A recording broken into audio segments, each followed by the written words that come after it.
You're watching a B.A.S.S. presentation.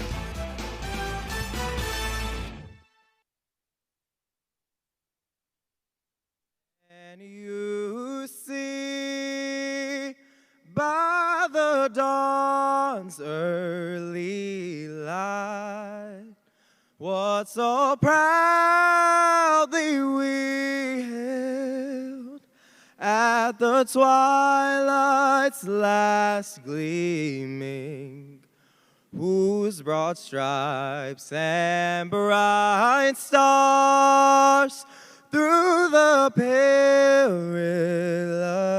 fight o'er the ramparts we watched were so gallantly streaming, and the rockets' red glare, the bombs bursting in air, gave proof through the night that our flag was still there.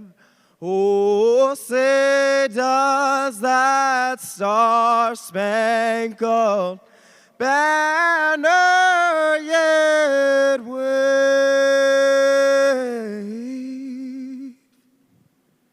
o'er the land of the free and the home of the brave.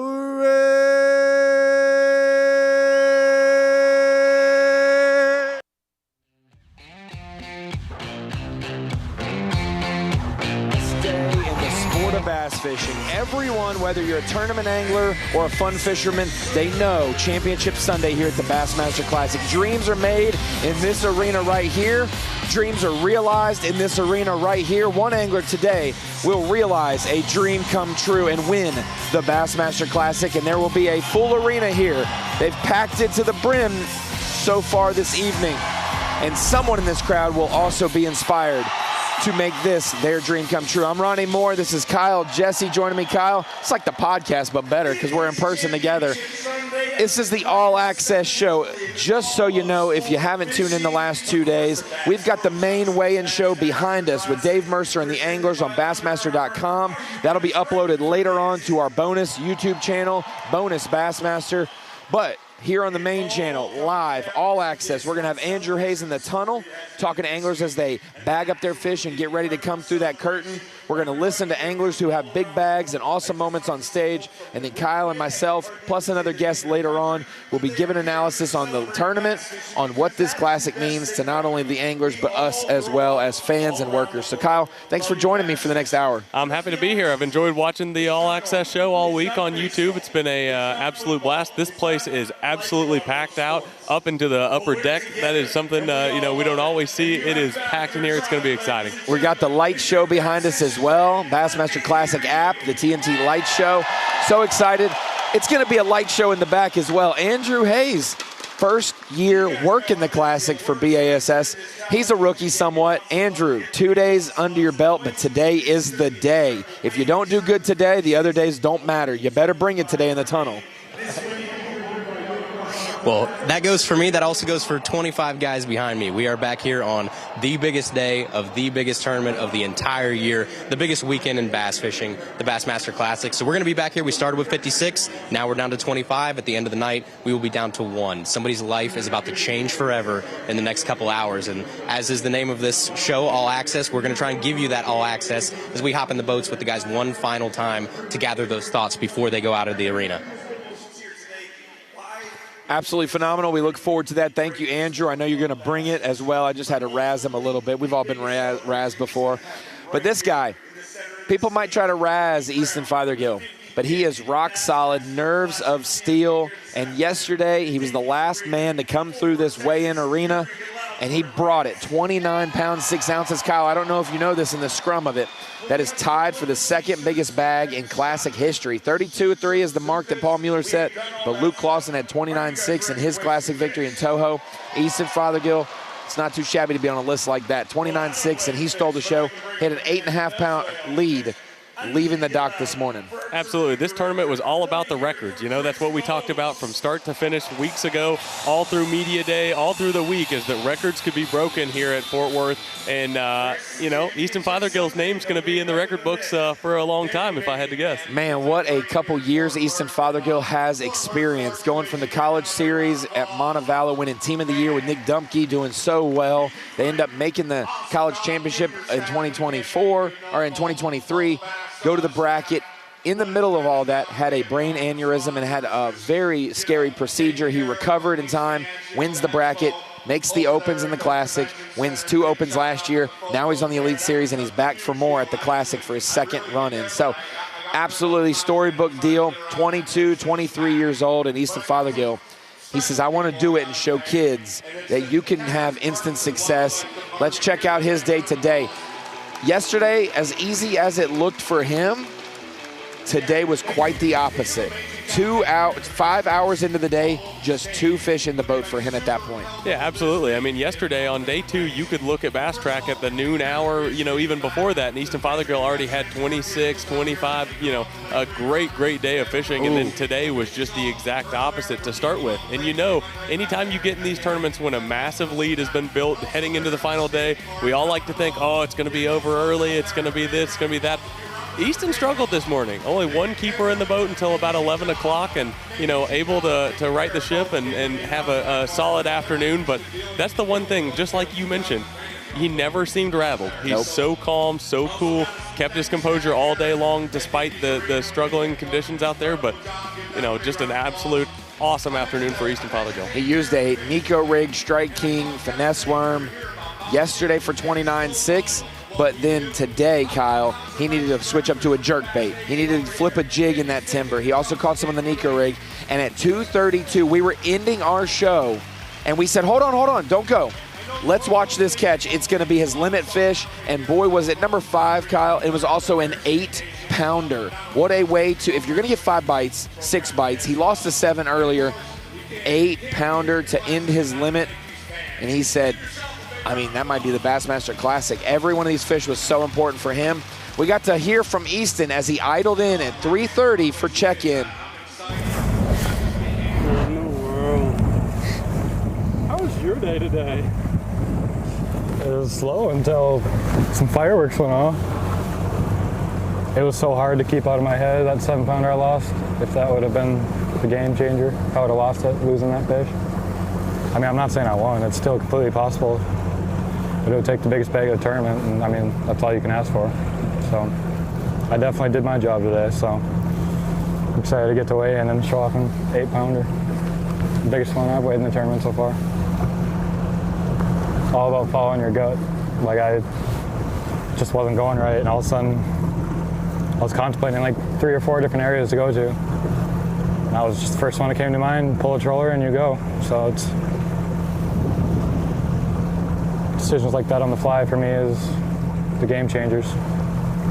It's just when you're not feeling it, you get out of there. You don't try to make it happen. Like, it's, I don't know, you just gotta, when it doesn't feel right, you gotta leave. And that's so hard to do a lot of times because you don't know where to go, but it just has to be somewhere. So it's,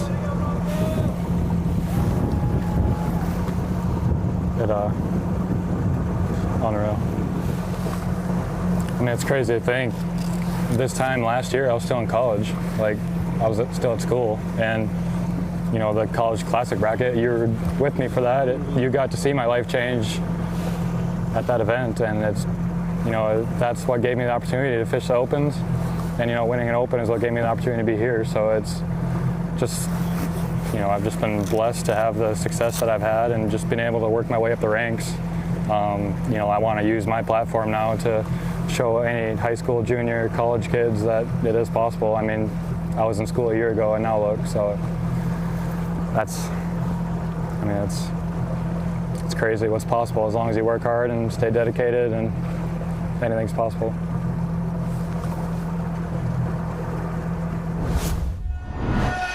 I will say, Kyle, doesn't look nervous, but we know he's nervous because Easton never talks that much. That is a nervous thankfulness, gratitude. Let's just speed up this weigh-in. That's exactly what he's saying in those words, but that is true. College series last year, all the opportunities it's given him, and bam, he's at the Bassmaster Classic, now on the Elite Series, and maybe walking away with a trophy today. No matter how you tell his story, it doesn't do it justice. If you look back and think about the emergency brain surgery he had to have, just weeks before the college bracket, it was looking like he wasn't even going to get to fish the college bracket. And then, obviously moved on, won the college bracket, won 2 opens, just breezed through the opens. From there, it's yeah. unbelievable. It's weird that those are big accolades and they're going to be maybe his smallest, this year. As the first man comes through the weigh-in, Scott Martin holds one up for Fort Worth, Texas. And I'll say this, Kyle, I read some comments. I know I'm not supposed to.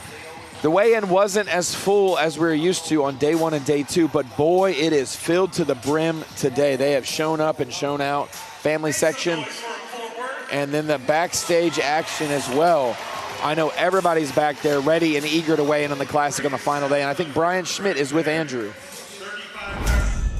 All right, we're back here with Brian Schmidt. Brian, someone that is no stranger to making cuts on Classic Sunday. How does that cut feel different in the Bassmaster Classic versus a regular Elite Series event? Just to know that you have opportunity, anybody that makes that top 25, especially on a lake like this, has a lot of really big fish. That's what you dream about, is fishing the final day at the Classic, and because anything can happen. It's full of big fish, so we all set out trying to make the Classic, and then once you make it, what do you got to do to make the final day? That's the goal, and you get to reward your sponsors by being here at the Classic, and then if you make the final day, you really got an awesome shot to reward them big time. So this week was an awesome week. We made the final day. No complaints. Thanks, Brian. Brian Schmidt, one of the best anglers on the Elite Series, most underrated. I talked with Daryl Gleason, Jason Christie, like Brandon Lester, Brian Schmidt, absolutely phenomenal anglers that are just so low-key good. Oh, absolutely. I mean, you could go through a whole list of guys in the Elite Series that don't get the proper credit maybe that they deserve. Today on the livecast show, we talked about Hunter Shryock being one of those guys. Yes. Obviously hasn't had the wins yet, but certainly a number of guys in the Bassmaster Elite Series that don't get the credit maybe that they deserve, and Brian Schmidt is absolutely one of those guys. A guy that you talked about heading into this tournament, one to watch. Submerged Grass, obviously had a good event here, and been fun to watch him. Yeah, I'm kind of mad about the fantasy situation, though, because it was one of those deals where I picked Zaldane, you picked Livesey, you win that one, and then you pick Easton Fothergill in the other bucket that we differed from, and I'm like, this is just it's not great. Not great for me being on the losing side of it. I didn't know we'd match up so much, but as Scott Martin comes off the stage, only 2 fish today for Scott, but you can't catch 2 fish in the Classic, Kyle, if you're not in the Classic. And Scott Martin made the final day top 25 cut as we see Brian Schmidt entering the deal. That's the biggest thing. Matt Airy said it today. If you are on the final day fishing, that's great. But if you're like 15th or below and you're so far back you're not really contending, it's like, what are we doing here? And so it's just a have fun, embrace that you are in this opportunity moment. Oh, absolutely. You get to go out and have a fun day. You're fishing the final day of the Bassmaster Classic on a place like Lake Ray Roberts that has giant fish. You go out there, you have fun. I mean, you drop a few places. No points are lost. No, there are no points all. In the Bassmaster Classic. You are there to win, so pressure-free day is a fun day out on the water. Brian Schmidt bringing his bag up. Nothing to hold up. Just going to bring his bag up. Nice little saunter. Change of pace from everybody running. Andrew is backstage with Drew Cook as well, I think, another heavy hitter in our lineup. All right, we are here boat side with Drew Cook. Drew, now I think this is your 6th Bassmaster Classic. The first 2, you were lucky enough to make Championship Sunday. The last 3, it eluded you a little bit. How good does it feel to be back in fishing Championship Sunday and about to be going into weigh-in on this final day? That feels good. Just coming through an arena like this on a Championship Sunday is awesome. But for the Classic, I've fished it. Almost every one of my Classics different. You don't want to be second place. If you're not first, you're last, and that's the God's honest truth. Nobody remembers who came in second. They might remember it for a month, but you got to fish to win. And the last couple of years, I've gone all in on some things that I thought would work out, and this week I just really didn't have enough stuff to go all in on, so we just went fishing, and were able to make the final day, and we had a long shot at doing it this morning, but that's all you can ask for. Thanks, Drew. No problem. Normally, you're not afraid of somebody that's 15 or 20 pounds behind the leader, but when it's getting so warm so quick, you're like, what if he did catch 50 pounds? What if they're all spawning in the morning and he rolls up in the right pocket? That's the one thing that I feel like we kept waiting on happening. You got guys like John Cox, Drew Cook, Drew Benton. Warm night last night, warm weather during the day yesterday. You just expect that some of those fish are going to move from those transition areas onto the bank, start the spawning process. And every time we'd go to camera with John Cox, it would just discourage me that he wasn't up there looking at him on the bank, because I just felt like at some point during the course of this tournament, there would at least be a push of fish for a guy like John Cox or Drew Cook to catch. Drew Cook taking the Ricky Bobby approach there. If you ain't first, you're last. Honestly. And the thing about spawning fish, it seems like we can catch one way earlier than we expect to. Like, somebody asked me Friday night, and I was like, it's been too cold, too windy. I don't think they're going to pull up and spawn. You can catch one that next day, but it's not going to be heavy till like 4 more days. Like, you think, I caught some Saturday, then it's going to get better Sunday. It's like here's the first wave, it dies off real quick, and then all of a sudden it's heavy again. And so next week's going to be insane at Ray Roberts. If you're around Dallas, Fort Worth, Oklahoma, New Mexico, you should probably be Ray Roberts. It's going to be insane. Greg Hackney coming in right now to the weigh-in at Dickies Arena, hopping off the Phoenix. Always got the shades on, too. He does. I wonder what it is. Like, is it because he might cry and he doesn't want him to see his eyes, or if it is the bright lights, maybe, that he does that. But every time. It's Greg Hackney. He can do whatever he wants. He can do whatever he wants. 19th classic for Greg Hackney. A lot of guys just weighing in 2 fish today so far. I think the same thing goes for Greg Hackney there. Just 1 or 2 fish there for Greg Hackney. And I think we've got somebody who was on camera today in our top 10 backstage with Andrew. All right, folks, we're back here in the boat with Tyler Rivet. Tyler, first off, before I ask you anything, you have a whole brand new hairdo from yesterday. What happened there? Well, I made a little deal with Mercer that if I had over 25 pounds yesterday, that I'd have to shave my hair to a mohawk. And, I had 25-13 yesterday, so he must have knew I was about to catch something. But I don't mind it. I rock it. I got maybe like 1 or 2 extra miles an hour running today, so it's very aerodynamic. I respect the commitment to it, too. Not only did you shave in the mohawk, you styled it as well, which we appreciate. But obviously, we want to talk about your day-to-day. I know we were talking before we kind of pulled up here. Those fish, we saw it on live all day long. Those fish are tucked so close into that wood, and we're seeing them suspended a little bit. Is that what you saw out there today? Yeah, definitely. I actually did catch one. I think she was on a bed, and she was probably in about 3-4 foot, and I could see her sitting on a tree. And I was able to skip the wacky worm over there, and probably about 10 minutes later, she ended up biting it, and that was probably my biggest one. Awesome. Thanks, Tyler. Yeah. Wow. This went from a colder water pre-spawn exclusively tournament, maybe big swim baits, jigs, square bills, chatterbaits, to we're seeing wacky rigs on spawners at the same time we're catching fish in 25 feet of water in timber.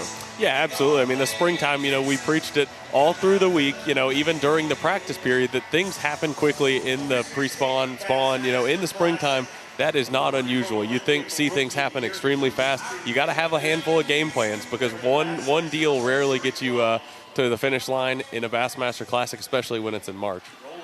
Absolutely. We see Drew Cook, who we just talked to with Andrew backstage, coming across the scales here. The way the weigh-in goes today, Kyle, is it's not just takeoff order. Everyone's in the same flight. But we're going to hold those 6 anglers at the end, Super 6. We're going to have 19 anglers weigh in. Someone's going to take the lead, and they're going to be holding that. And they're kind of the odd man out. They're the 7th angler. They get to sit up there. We'll put them up on the dock over there, the hot seat. They'll sit there and wait for the Super 6, and we're going to pull them around. With the stage being in the middle, it's pretty cool the way that you kind of everybody pulls around and hops off. The boat keeps going.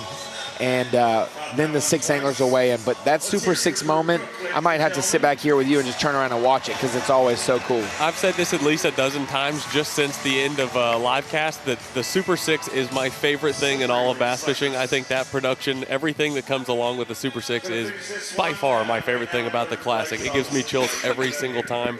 cannot wait to see that.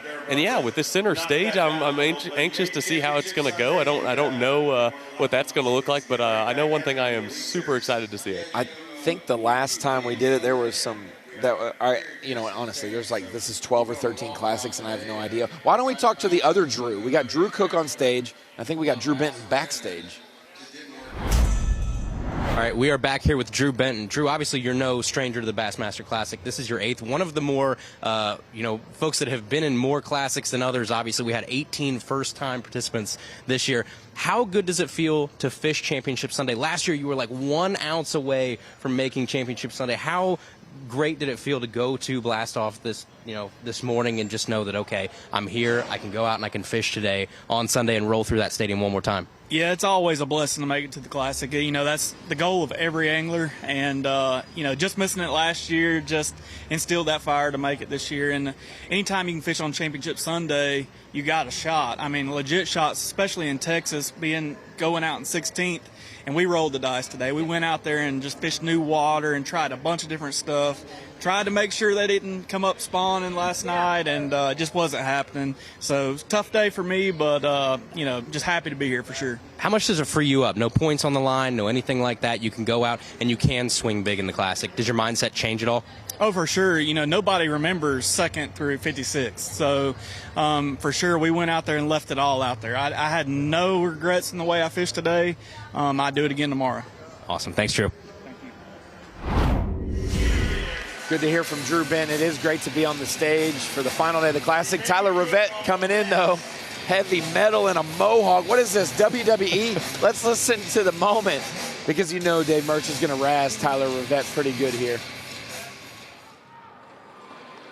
Let me hear it for the mohawk, Tyler Rivet.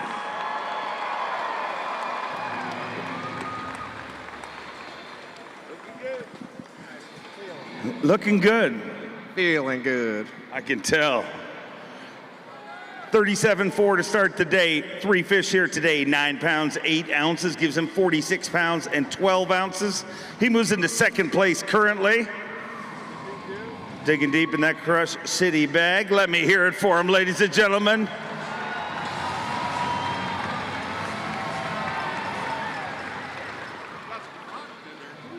Yeah, you got some product in that hair. It looks good. Yeah, I don't think I stole it from you, though.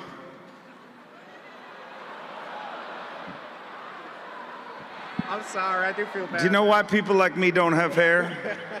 To give sorry suckers like you a chance. Oh, man. Oh, that was a good one, though. Oh, man. Yeah, it was a tough day, though.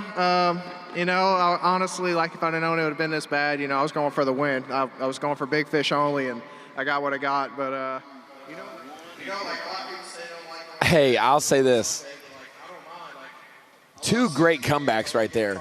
Tyler, threw Mercer for a loop. Mercer bought some time by looking at the crowd, and then Mercer roasted him where he had no words. I mean, it's an absolute comedy show up there right now. I mean, I was going to say a minute ago I was going to be extremely, extremely mad if he didn't go out into the arena without his hat on with his rock music, because you noticed his rock music the last 2 days. I mean, it shakes the entire building. Yeah. If he goes out with a hat on with that mohawk, I'm pretty pissed about it. Yeah, honestly. And Rivet said, I think, on camera today, he's going to a Korn concert next week, so that's going to be a perfect haircut for it.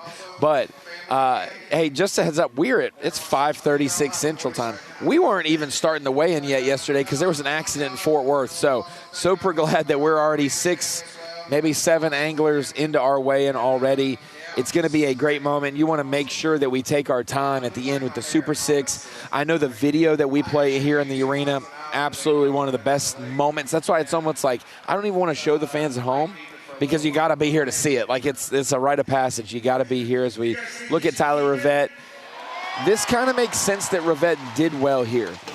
With his ability with a jerk bait and forward-facing sonar at times, but yet the power fishing aspect of big fish. Okeechobee, he won that event. Lake Fork, he did so well there. Ray Roberts is kind of the same thing. Yeah, no question. I mean, when you look down that list, I mean, Cut it's a really. his own mohawk. That's what I was getting to. wondering why you laughed. I see it now. I mean, all these impressive things. Obviously, Elite Series qualifier. A champion in Okeechobee. Who can forget that? But cut his own mohawk. If it's not evident by the lack of symmetry on the sides, we got to see that today on live cast. Hey, can you believe this? I had one when I was a little kid, and I dyed it blue, and they said I was a distraction in school, and I had to undye the hair. I said, what are we talking? Now you see blue-haired people everywhere. It's crazy. I was starting a trend. You right. I hope you got detention as well. Drew Benton coming into the arena right now. We have no new leaders yet. We only have one guy who caught a limit so far, Drew Cook, 11 pounds. A lot of these anglers going for it. Scott Martin, 2 for 714. Brian Schmidt, 2 for 9.2. Greg Hackney, 1 bass today. Tyler Rivet's 3-day weight, though, did not beat Easton Fothergill's weight, so he is still technically there. I got a feeling, though, Drew Benton, he might pass Easton Fothergill in just a minute. We will see, though. Drew Benton started the day with 33.9. Ooh, he actually needs 20 pounds, 12 ounces. I don't know what he's got to go with that big one, but he certainly has a big one in the bag. 20 pounds, pretty good-looking ounces. bag right there. I think it's going to be just short.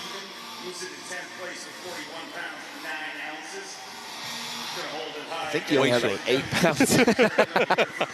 Who said that? I don't know. One good one, though, for Drew Benton. Kyle, the fishing was interesting today. I got to ask you this, okay? We're talking about the weights so far, and you're looking down, and you're saying 2, 1 limit. Here's a guy that caught 3. Is going for it an excuse for the fishing sucked out there today? I mean, let's be honest. Maybe it was just tough because there was a number of bites was hard to come by. The wind switched up twice as we look at Drew Benton's career statistics. Couple Elite Series titles, bunch of top 20s, $1.2 million almost in winnings after this week. Yeah, I think we had a lot of heavy wind. If we're resetting the scene from last Friday, 2 Fridays ago, we had heavy wind almost every day of practice. I think they only really had 1.5 days that weren't, messed up by wind. And then final day of practice, we had north winds. Friday, day 1 of the tournament, we had strong south winds. Saturday, we had no wind until the afternoon. And then today, we had south wind in the morning, rotating to the west for about an hour, and then it went from the northwest. So the wind changed up today. And you got to think this isn't a giant fishery, and these guys have been hammering the same general regions for 3 straight days. Yeah, I mean, the entire practice period, the week leading up to the Bassmaster Classic, no pun intended, was really a whirlwind. I mean, you always hear guys talk about, especially in springtime tournaments, you want to practice the areas that you think the fish are coming to, or practice even the conditions that are predicted for the tournament. That's incredibly hard to do when you can't navigate around the lake when the winds are blowing, 30, 40, gust to 50 miles an hour. We saw a lot of the footage, of course, from practice period. That makes it incredibly tough to do anything, much less try to predict what's it going to be like once Even the tournament the starts. Celebrity Pro-Am at Eagle Mountain was more difficult than what the college anglers showed today with 35 pounds from Anderson Jones. That dude, if you want to look at the college series and look at a name, Anderson Jones is one to watch. Jeremiah Kendi showing up here on Championship Sunday from the Opens. If you don't know, Jeremiah Kendi used to travel nationally and fish on another pro league. He actually, I think, fished with Matt Airy. I think Matt was talking to me about him. Signs up for just Ouachita for his home lake. Wins the Open, decides to sign up for the others so he can go to the Classic. Now he's here on Championship Sunday at the Classic. How cool is that? Super happy for Jeremiah Kendi. I grew up in the same part of the country that Jeremiah did. His name, anytime you showed up to a tournament on Saturday, if he was in the tournament, you certainly weren't thrilled about it. But I am thrilled to see him here on the stage at the Bassmaster Classic. I had the opportunity to talk to him at Media Day and ask him, what does it mean to him to be here, and he got really emotional, even choked up. Super, super awesome to see him here. A guy that, like I said, has had so much success in that part of the country and then even prior. So good to see him finally make it to the Bassmaster Classic stage. Yeah, and what's cool is that you see him, fishing professionally years ago and then deciding to stay home, be with his family, fish around the house, and then getting the opportunity to now be known nationally again. a decade later is pretty cool. To Benton, Arkansas, we got 8% of the final day field is from the same town, which is about 15 minutes from Little Rock, Arkansas, where we are home based for Bassmaster Live. Stetson Blaylock coming through. Stetson, Brandon Lester, Brian Schmidt, like I said, highly underrated anglers. So I'm no shock to me that all three are fishing today. Yeah, no question about it. I mean, Stetson Blaylock, his entire career fishing these Bassmaster Classics in the springtime, has had so much success. It made him a very popular pick for Rapala Bassmaster fantasy fishing. We he both was on picked my him this team. week. He was on your team. We didn't even collude. We just opened up and we're like, we got 3 of the same picks, bro. Certainly a force to be reckoned with in those springtime tournaments. Super versatile.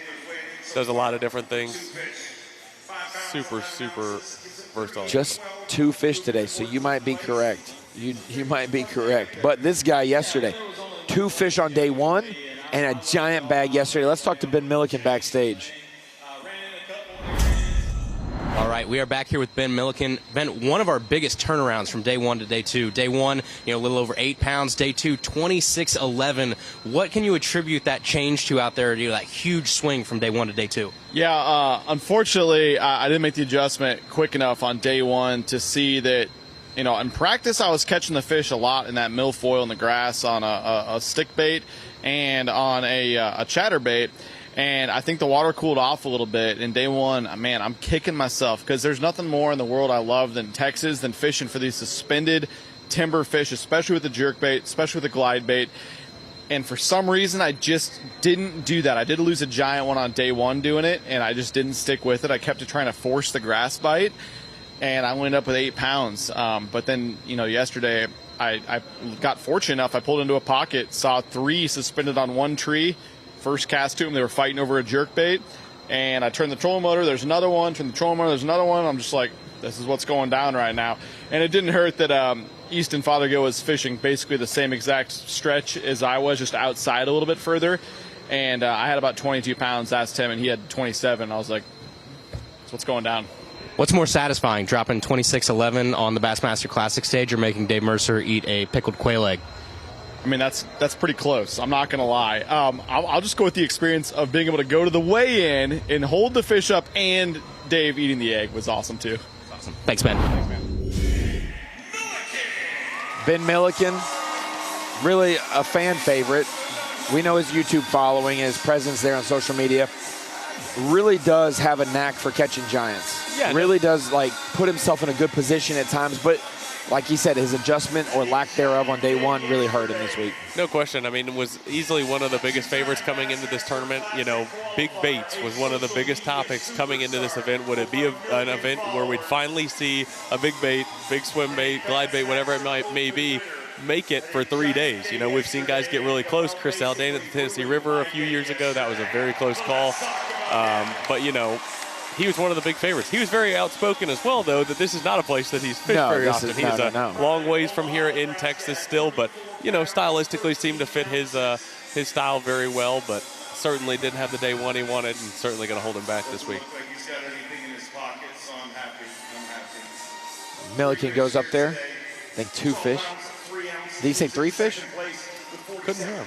He held 2 up. I didn't see 12 pounds worth in his hands, so that's why I wasn't sure, but we've seen so many 6-pounders this week. Good one. That might be, that's 12 pounds right there probably. So unless he's got a spotted bass in there. But Ben Milliken, think about that. 2 for 8.5, 26.11, and then 2 for 12. If Buddy could have caught a limit, holy cow. Qualified for the Classic this year through the Elite Series points race last year. I almost called it to a T. Me, Such, and Coleman in JM. We wrote down where we thought Ben Milliken in his rookie season would finish AOI, and I was 3 spots off. I felt very proud that I thought he would make it in the Classic, but he would finish in the 30s somewhere, and that's where he did. Seems like you're just trying to brag on your call. Absolutely, because when I make so many bad fantasy fishing calls, I want to at least know that, hey, I got one thing right. That's so, fair. One thing that I think that Milliken and Zaldain, who are big bait guys, Zaldain didn't get committed fish on the swim bait day 1, so he picked up the jig and went and caught 18.5 pounds. It was great. Same areas, they just bit the jig, not the swim bait. Starts day 2, Zaldain does, turns around, goes right around the corner, and immediately catches a 5-pounder on a swim bait, and then just felt the need to lock that in his hand the rest of the day, had 2 fish. It's like sometimes you wish the big bait guys didn't get a bite because they would throw another big bait but a different presence. And we obviously know from his Toledo Bend victory and all of his YouTube videos, this guy just hog hunts all day. Yeah, that style is obviously a hero or zero style. I mean, we see it a lot of times. You get behind on day 1, you go big on day 2, and, you go with the swim bait, do that entire deal, and you can make up some ground quick. But being consistent doing that over the course of the, big baits have been around for a long time, but we're just seeing them get really big into tournament fishing, probably just in the last couple decades. And, it is certainly hard to be consistent doing that. Again, I talked to Chris Zaldain a lot before this tournament, wrote a story with him on Bassmaster.com, and he was dedicated to making that work, and he thought that the timing, everything was setting up right for it, and like you said, just wasn't able to get the number of bites. Yeah, it is interesting. When you think about balancing the big bait, Ben Milliken knows how to do it really well, but you also wonder, do you pick up the spinner rod? Like Easton, fishing just outside. Easton made Lee Livesey leave yesterday. Not because he said anything, but Lee didn't want to watch the show anymore. And then Ben's like, I don't want to watch the show anymore either. That speaks volumes. A lot of credit, too, to Lee Livesey because, one thing he said when that was happening is he said, I'm going to stick to my guns. I'm going to do what I'm doing, and I'm not going to pay attention. He said, I could probably go out there to the trees and do that, but, when you're that confident in what you're doing, you have to stick to it, even despite what you're seeing, go around on the water behind you. Got Connor Jacob coming in from the Bass Nation. He honestly fishes everything all the time. He college angler, Bass Nation, probably in the team championship as well, fishes the Opens. Connor Jacobs, he was the last man in the cut, I think. He was 25th, nothing but going up from here. We got another guy who loves a jig, loves big fish. He's back in the tunnel as well. Great showing for Connor Jacob in his first Bassmaster Classic. And another guy, I think, fishing his second Classic, Tyler Williams. He's back in the tunnel with Andrew. All right, we are back here with Tyler Williams. Tyler, one of the things that always impresses me about you is how calm you seem at all times. We're on Championship Sunday at the Bassmaster Classic. You're back here having fun. You're smiling. You're loose. Do you really just never get nervous, or are you just really good at hiding it? I don't really. I mean, it's not that I don't care. It's just I don't really get that nervous. I guess I don't care enough. But no, it takes a lot to get me nervous. I mean, if I had a chance to win something, maybe I'd be got a little fire under me. But it's just fishing. So this is your second Bassmaster Classic. The first one you just barely missed, Championship Sunday. How stoked are you to be here on Sunday? That was a victory. Just making it here was awesome. And nothing against the Vans, but I didn't really want to be working the expo. I'd much rather be fishing. So I'm happy to be here. And then to have a camera was pretty cool. It made for a fun day. And it was a grind, but I mean, I almost fell out of the boat. I had to land a fish on the front deck because I was pinned against trees. There were some cool parts of it. That's awesome. Thanks, Tyler. Thank you. It's funny how a highlight of his day is almost fell out of the boat. He's just the same person as John Cox, except he just likes to jig offshore. Yeah, I mean, how do you forget that? I mean, that's it, whether it's a good highlight or a bad highlight, almost falling in the water is always going to be one of the more memorable things, especially if the fishing wasn't fantastic out there. But certainly a great couple days from Tyler Williams. We saw him come into weigh-in yesterday and blasted him again. Obviously jumped inside the top 10, had a camera on him today. It was a great tournament for Tyler. You figure, we said all week, Kyle, we need the wind to lay down for the scopers. That was going to be hard for them to do that in the wind. Day one, Trey McKinney leader, 26.9, bona fide scoper. Kyoya Fujita, 21.14. He's in 6th place or something like that after day one. When it was its calmest, Trey had 5 for 15 and Kyoya had 4 for 10. That was anti what we thought. We thought and then the calm day, chatterbait guys like Lee Livesey had a huge morning starting out. And so that to me is intriguing. We think we know. People think it's a end-all, be-all. And when the conditions line up, it was actually opposite. It wasn't good. It was very hard to figure from that standpoint because exactly what you just said. And then, you look at Easton Fothergill, what he did on day 2. And with the calmer conditions, everybody that came over to the live cast set, all the anglers, that's what they said. They were like, well, this is perfect for the scope and bite. Well, like you said, there's plenty of examples throughout the leaderboard that was not the case on day number 2. And you don't know maybe in Kyoya, as we look at his stats, if in his area, or if Trey's area, those fish weren't as high in the column, you know, like that was the adjustment. 330 seconds to 132nd for Easton, dropping it right there, a couple feet deep over deeper water. But if some of these areas, a ditch that you pull into, maybe those fish didn't rise up to the top nearly as much. But we know when he was at Toledo Bend and he followed those fish as they changed every day, it was very similar to this week. Maybe a little bit colder, obviously, but those fish were on the move as well, just like these Ray Roberts fish have all of a sudden gone from way pre-spawn to fish already spawning. Yeah, absolutely. That tournament at Toledo Bend was outstanding to watch. Got to cover him on the water a couple of days. And like you said, watching him make those adjustments, you know, people want to make it sound as if it's just cut and dry, super simple. You know, you just pull up to the same spot every single day just because you have live scope on your boat. Well, following those fish was harder than it looked because there were plenty of other people. They were swimming. They were going. There were plenty of other people in that tournament that weren't able to keep up with them where they were going.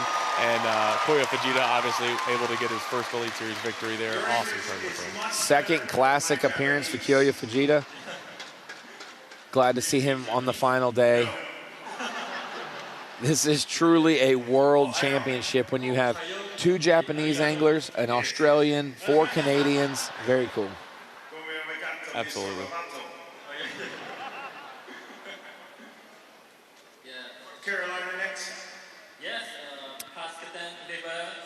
Wow, he said Pasquotank River better than any other elite angler. Yeah, I can't say. I don't even dare try to say the name of that river because I still don't get it. Talking about the upcoming Elite Series events, Pasquotank River in North Carolina and Lake Hartwell in South Carolina. They'll be not back-to-back weeks. I think there's a week in between there. We just saw Tyler Williams weigh in backstage. Now it's time for Tyler Williams to come weigh in. 10th place coming into the final day, had a camera in his boat.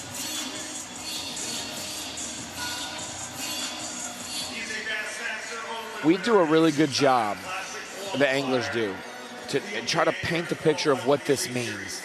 Don't let Tyler's lack of emotion or words take away what it means to you, because he doesn't necessarily know how to handle explaining something like that, because it is truly what these guys work for all year long. Oh, absolutely. I mean, there's no words that can describe the satisfaction of making it to the Bassmaster Classic. That's what drives all tournament anglers. You know, making it to this stage, whether you're fishing the Bassmaster Elite Series, Bassmaster Open, the Nation, the College Series. When you were in college, that's what everybody wanted, was to win the bracket and make it to the Bassmaster Classic. I mean, that is the goal for every B.A.S.S. tournament angler, and certainly no different. Absolutely.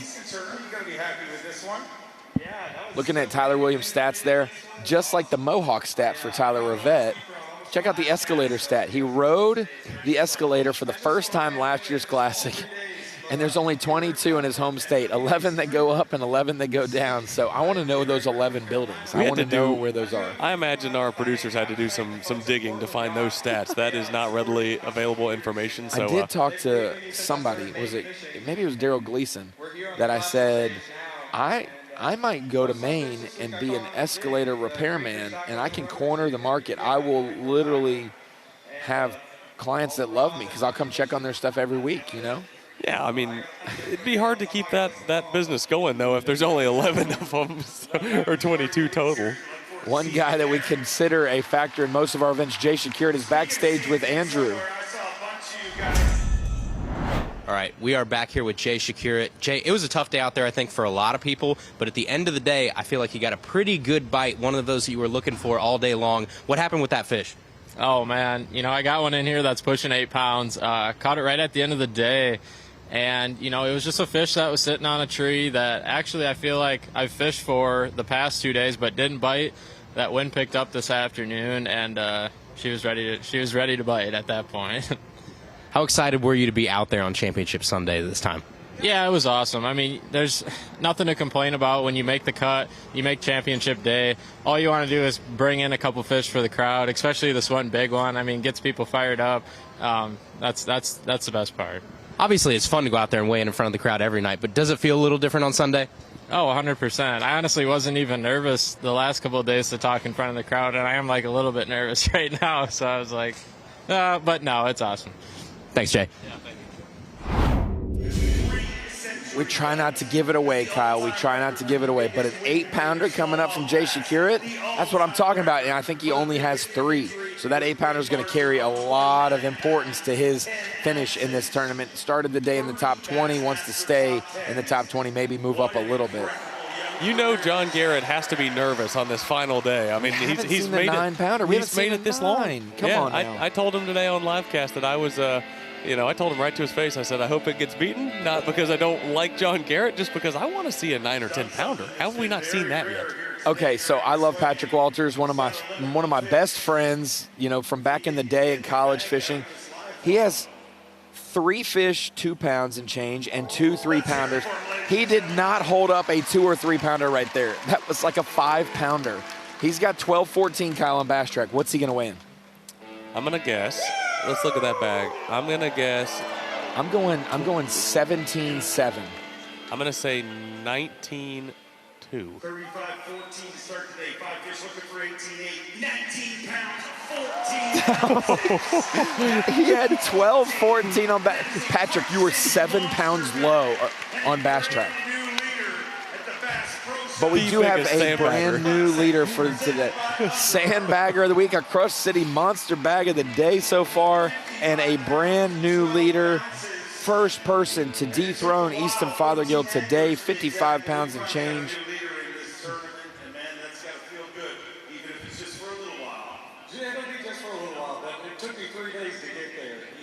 I really stubbed my toe this week on day 1, and I feel like I do it every single classic. Every classic I make a mistake. Wrong, don't fish in the moment, and I felt good about it this week. Fished good, didn't fish clean, but had some opportunities. One day it'll line up, but can't thank y'all enough. Chris, Dave, you, all y'all, everybody at Bass, all my family, my mom and dad for being here, my aunt, my lovely wife. Can't wait to get back on the road, head home, see my little son Shep. It's been a good week. I caught a lot of bass. I caught more than I thought I was going to. Ray Roberts actually, I didn't think there was many bass in there. Turns out we started catching them. There's some big bass in Ray Roberts. Had a great time. Can't thank everybody enough, all my sponsors. If y'all want to follow me all year long, make sure you go to my website, patrickwaltersfishing.com, subscribe. We got some bass to catch. So we got some good momentum. We hadn't hit the home run yet, so we're just going to keep notching away until it happens. Got some big events coming. I look forward to seeing you in the Elite Series. Kyle, I almost called you Kyle Patrick. Kyle Jesse, 55-12 for Patrick Walters, takes the lead. He had basically 43 of that the last 2 days if he didn't stub his toe on day 1 with 12 pounds and change. We heard from Jay Shakirat in the back that he's got a possible 8-pounder.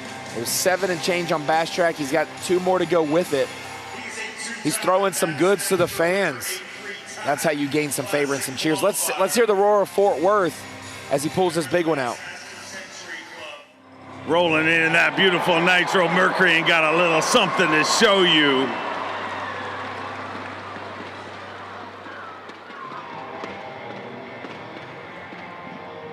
$34 pounds even to start the day.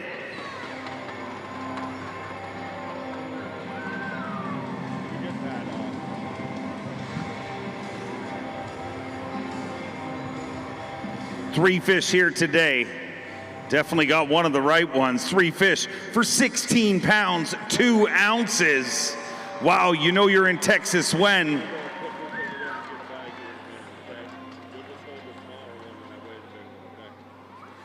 Boom, shakalaka, giant bass.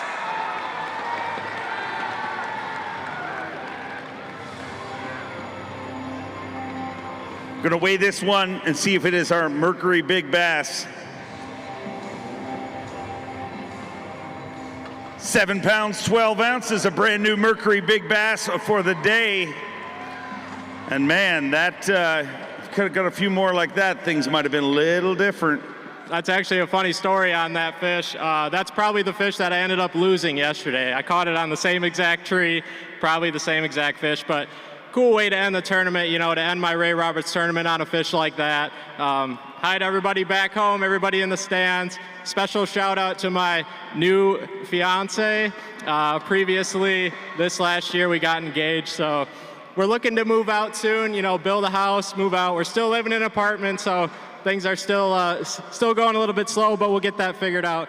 But anyways, to this week, I mean, it's been a grind. What a great day. If you're only going to catch 3, Matt Airy, thank you for joining us. If you're only going to catch 3 like Jay Shakira, you better have an almost 8-pounder or an 8-pounder to anchor that. 3 for 16 for him today. And Matt, thank you for joining us. Kyle, we had to let him go because we're going to have to snag some interviews and some stuff for TV and .com. So he's out of here. You're joining me for the rest of the way, and which is great. There's only like 12 more people and the Super 6, and you've been a part of some of those moments, and it's pretty cool. You've been a part of it here in Fort Worth as well.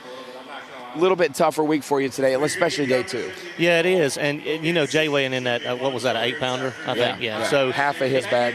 We all knew going into this event that a guy could easily win this tournament without 15 bass weighed. And, I mean, Wes Logan had 4 for 20-something the first day. So that's a definite possibility. It looked, according to Bass Track, maybe Easton had a limit today. But those big bites were We're going to get into that in a minute because I got to tell a story. But I think while we're in we got Jordan Lee pulling into the arena behind us right now, obviously a fan favorite. He won his first ever classic in the state of Texas down at Lake Conroe and around the Houston region. And boy, Jordan had a tough day 1, bounced back big yesterday, and then it looked like he had a pretty good day. So let's see what he holds up before he hits the stage. Oh, yeah. It's always nice when you hold up 2 from the live well, not just 1. That's right. Double fisting is always a good thing with those big girls like that, yeah. We mentioned it. He's a classic champ. We also had Justin Hamner, our reigning champ, fishing today. He's backstage with Andrew as Andrew talks to the reigning and defending. We are back here with your reigning Bassmaster Classic champion, Justin Hamner. Justin, this is your 3rd Bassmaster Classic. You have a win, you have a top 5, and now you have your 3rd championship Sunday out of 3 made. And I just saw, I think you had a pretty good day today. What is it about Justin Hamner and the Bassmaster Classic? I really wish I could figure that out because whatever it is, it works. I don't know if it's the pressure of not having the points that we're dealing with or just putting it all out there on the line. I guess I need to fish like that more, don't I? How do you change up your approach? Like you said, there's no points, there's no anything on the line, and we've heard a lot of guys say it's just basically like a win or bust mentality sometimes. Does that free you up, and if so, how does that change how you personally fish? Honestly, it definitely frees me up, and you don't have that in the back of your head, hey, I probably need to go do this just to salvage the day or anything. It's all day going for bigs. Like, it's just, when you can figure it out in practice how to catch some good fish, Classic, that's all you're doing. Thanks, Justin. Yes, sir. Justin Hamner went for it today, Matt Airy, and like we said, had a pretty good day. Let's see what he had on Bass Track before we see him come into the arena in just a couple minutes. Hamner, it looks like he went from 24th, and he might sneak into our top 10. So that would be crazy for his young career. 3 classics. I think he's got a 4th, a 1st, and maybe another top 10. Yeah, I actually was watching Bass Track early this morning. It looks like he had a really, really fast start. I know he had 1 or 2 pretty big bites fairly early. So, yeah, there you go. Before 9 o'clock, he had a 6 and a 5 in the boat. Yep. And for a while there, he didn't have a limit, though. So, yeah, look at that. 851, he had 3 bass. 2 of them were over 5. Yep. And then 121 was his next catch. 252, his last catch. So you look at the weights there. I mean, he's got a 2-pounder and 3-pounder live well. There's 6 to 10 pounders that swim in this lake. 2 more 7-pound bites, and dude's sitting close to 30 pounds. So, I mean, it's doable out here. But, again, just weighing in 5 fish every day of this event was a challenge. And to see him, I think he weighed in a limit every day. That's pretty stout. Yeah, sneaking in the top 10. Jordan and Mercer are just having a time. Jordan had 5 for 18.5 today. If he didn't have 3 for 11 on day 1, 3 for 11, he ended up having 40.5 pounds over the next 2 days. So he was on that 20-pound program the last 2 days of the tournament on average, and that made up almost 80% of his weight this week. So day 1 was tricky for anglers in the wind, but then they made adjustments day 2, and then they carried it into day when they got wind once again. Yeah, day 2 was one of the days that was actually the first we saw all week of super fishable lake. And what I mean by that is you could pretty much pick your poison, run anywhere on the lake that you wanted to. In practice, we were restricted to where we could go and efficiently fish areas. We couldn't even look at some areas. You were out there on Wednesday, and you saw how bad it was. So, I got to see the marina quite a bit. Yeah, that's right. You and me both that day. And it was rather calm in there, so it was kind of nice. But, no, overall, the guys were able to run around and do their thing yesterday. Today, I think the wind picked up a little bit more out there today, if I'm not mistaken. So some guys got off to a slower start. We had 3 different winds. We had south and then west for an hour and then northwest the last 2 hours. And that's nuts. And especially what's weird is this is the only place I've ever been to where I can see the wind switch from south to north and blow just as hard and just as fast. Usually when you get a wind that does a complete 180, it at least ease up for a little bit. Yeah. But not here. It just keeps on rolling. I wonder who turned the fans on. Hey, there's my little girls. They just showed up to the weigh-in off camera. She's waving to Matt, Eric. She got to meet you in the expo today. Oh, she's blowing kisses now. Oh, she is? I like, hey, come here. Come over here. We got Tyler Rivet coming over here. You look Tyler, like you lost a bet. Tell the folks give me a quick synopsis of what it's like fishing the Classic. Talk to the people at home. Oh, wow. Oh, you're messing up my hair. Oh, it's great. It's a fun time. I just wondered if you had any of that Scott Martin product in your hair there. It is pretty hard. It's nice. Man, it was a fun time, especially whenever you have a bag like yesterday, a almost 26-pound bag, and you get to hold it up in front of everybody here. It's just the coolest part. And the favorite part is when I was sandbagging, and my family didn't think I had anything, so. Oh, he admits to it. Finally, an angler that admits to sandbagging. I did it on purpose. Yeah, okay. All right. See y'all. You're an Elite Series champion, but boy, catching a bag like that in the Classic means a whole bunch. So, Tyler, hey, congratulations. Great job, dude. Nice haircut as well. You did pretty good for yourself. We got our defending champion, Justin Hamner. He's running up on the stage. Let's listen to him and Dave Mercer.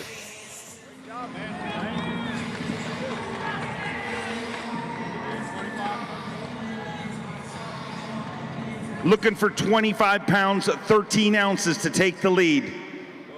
23 pounds, 3 ounces. That puts him in 3rd place, but that another Crush City monster bag of the day. And as he digs deep in there, let me hear it for Hamner time. Justin Hamner.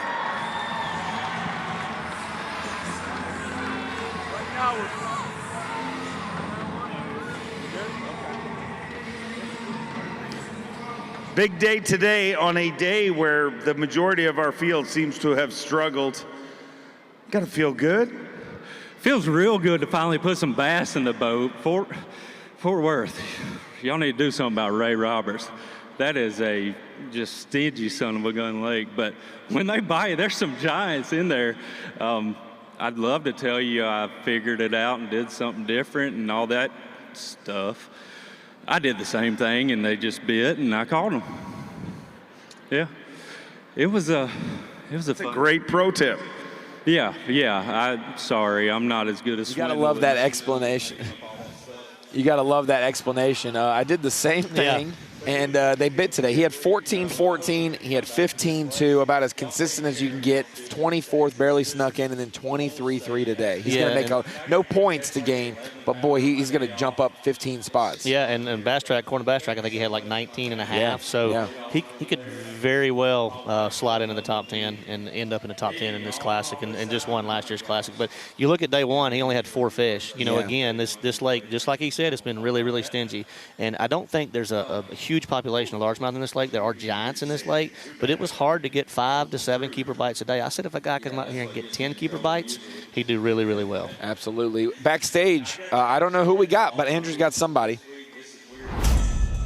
All right, we are back here in the boat with Carl Jocumsen. Carl, obviously we know a lot of your story about coming over from Australia and learning a new species and learning bass fishing. People at home might not realize how special this specific area is to you. You really cut your teeth and learned to bass fish, not just, when you came over to the United States, but down here in Texas. Lake Ray Roberts was a big part of that.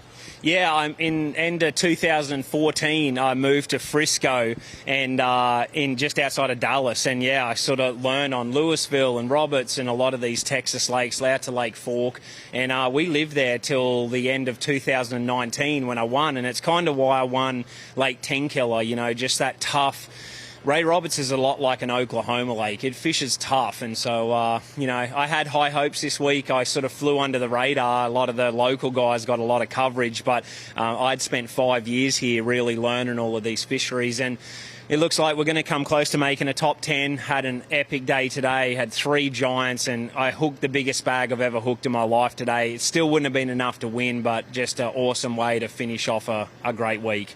Thanks, Carl. Carl Jacobson, one of the most inspirational anglers. Look at that. Chris Johnston. There's a couple specials. Man, if he didn't have a bad day one, we keep saying that about somebody. Man, if they wouldn't have slipped on day 2. Man, if they wouldn't have had a bad day one. But we saw Chris Johnston struggle day 1, have a big bag yesterday, and now another good bag today. Yeah, he's. Let's see what he's got here. I know those were 2 good ones. If he's got a couple more like that, he's going to have a sack. Looking for 18 pounds at 9 ounces to take the lead.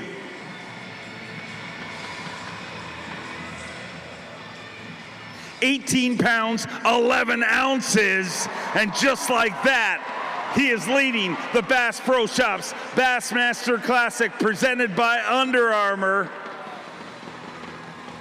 Let me hear it for Chris Johnston.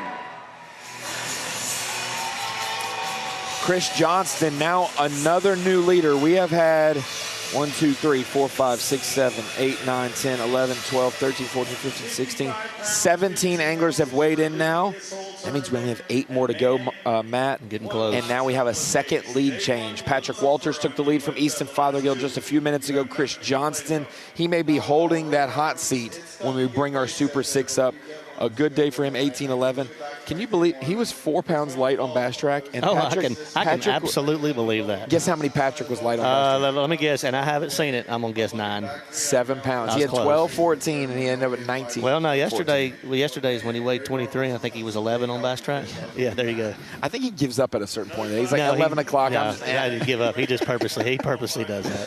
It's his shtick now. Chris Johnston, like Mercer just said, maybe loading that hot seat. What a stellar angler. You fished against the Johnsons for a long time. Do you hate him? Do you hate him yet? No, I don't. It's funny because the other day when we had to take our signs and write for Bassmaster.com on who's going to win the Classic, and obviously a lot of guys said themselves, I put not a Canadian on there. There are 4 of them in the field. I think I'm right. I think I'm actually going to be right this time. I did that as a joke, by the way. There might be somebody who wins that's only like 150 miles from Canada, though. So they're almost Canadian. They're not Canadian, Ronnie. They're not Canadian. Chris Johnston, he's going to walk off the stage, even though he's in the lead, because they will bring whoever the winner is, basically, out of the first 18. They'll bring him up on stage and hold that hot seat. Carl Jacobson coming in now.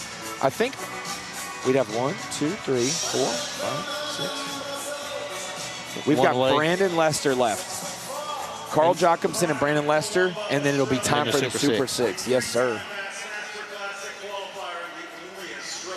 We might have dinner by 8:30 tonight. Hey, yeah. It'd be a record for me this week. I've been having a hot date every night. Little Caesars in the hotel room at 11 o'clock. That's living the dream of the Classic, Perfect. right? That's right, yeah. 2-liter DoorDash is the greatest thing that's ever happened to us. Carl, man, he's such a great guy. Such an inspiration to everybody out there, and a great angler. 4 fish for Carl Jacobson. There you go. Another 20-pound bag. 20-pound bag for 4 fish. Oh, yeah. At this point in the tournament, you're like, I'm not even going to mention that I didn't have 5. I'm just happy I had 4 for 20. That's right. You know? That's when you don't say you had 5. You just say, what'd you have, 20 pounds? Backstage, we've got one of our Super 6 anglers, maybe the youngest in the group back there with Andrew. All right, we are back here in the tunnel with your day 1 leader.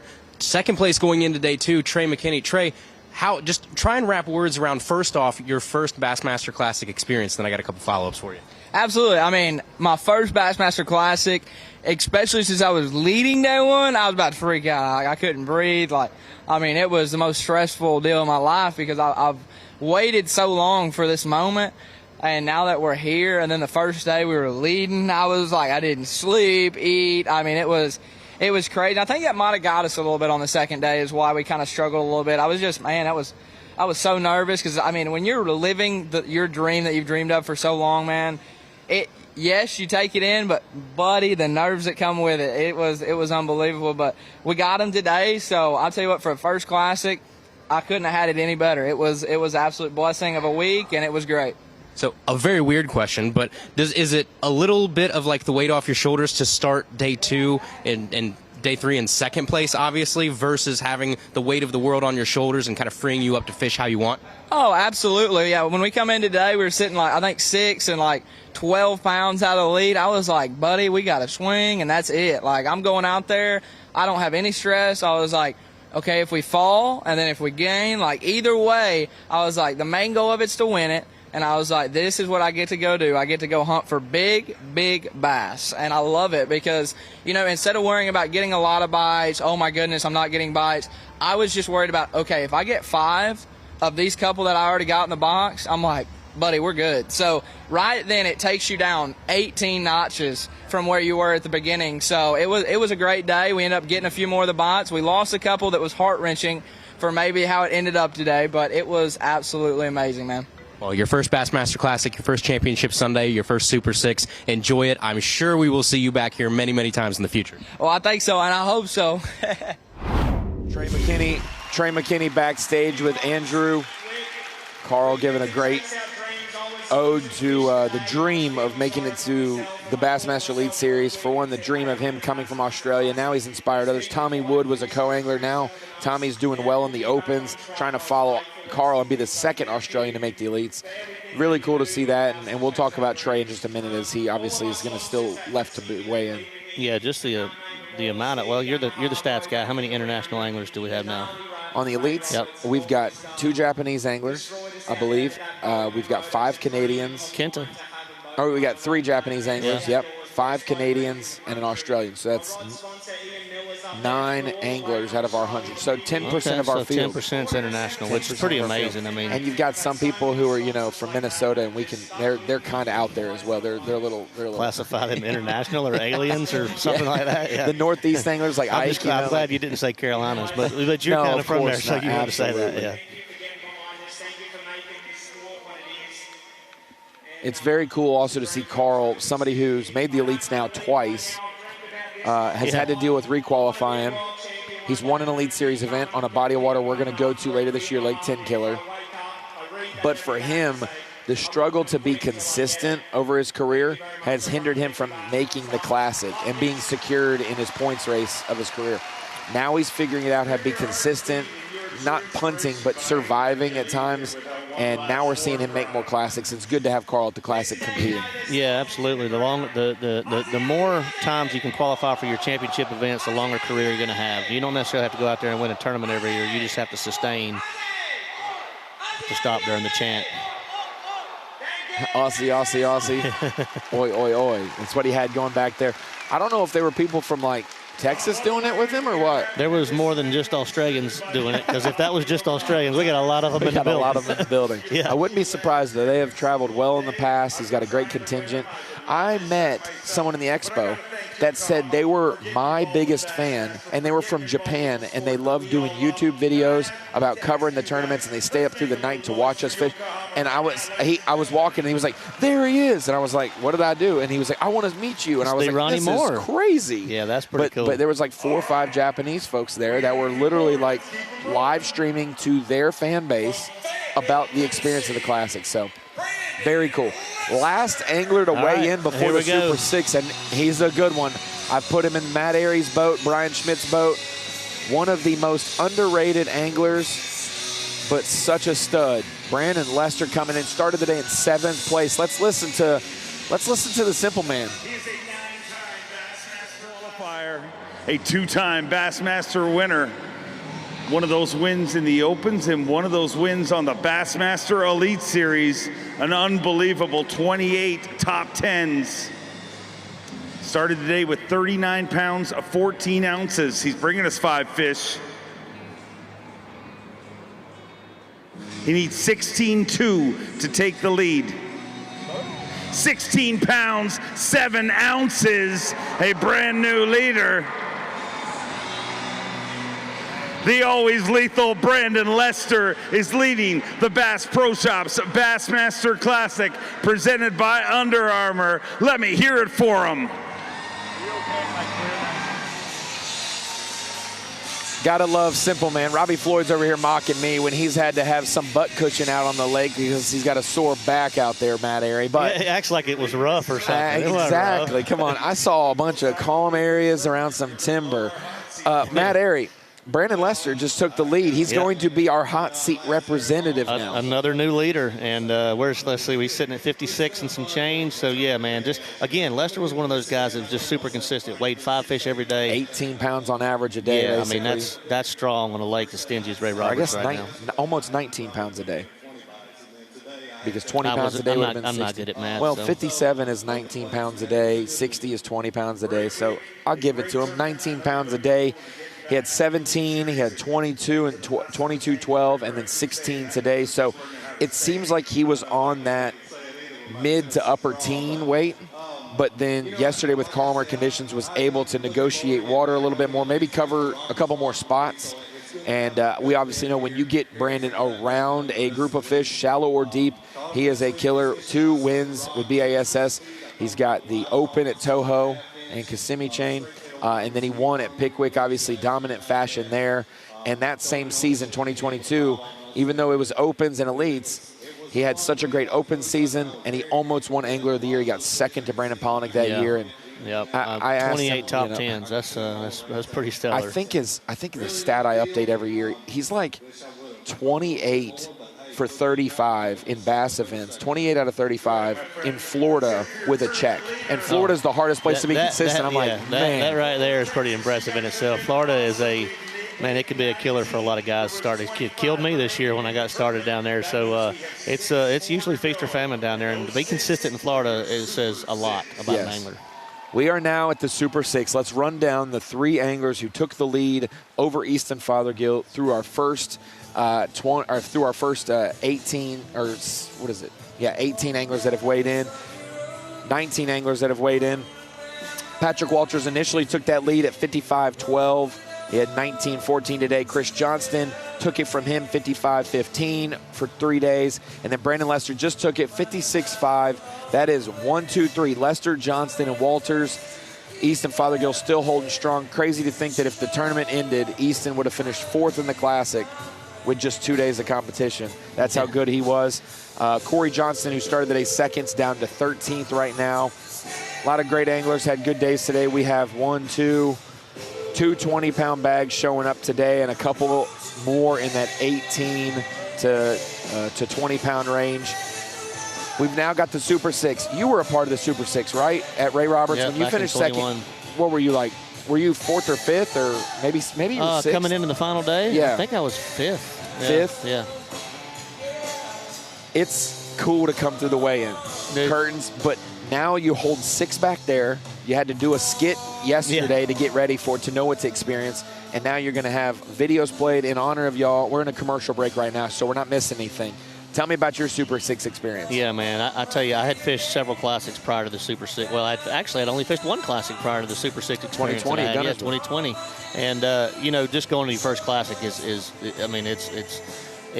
it's all you've ever dreamed. But then to be a part of that Super 6 and just the entire display of what Bass puts together, bringing these guys out, what they go through, the emotions and the presentation, there's nothing else in our sport that even compares. And to actually experience that, man, you talk about the emotions, and it comes full circle for all of us, right? Because that was our dream as a kid.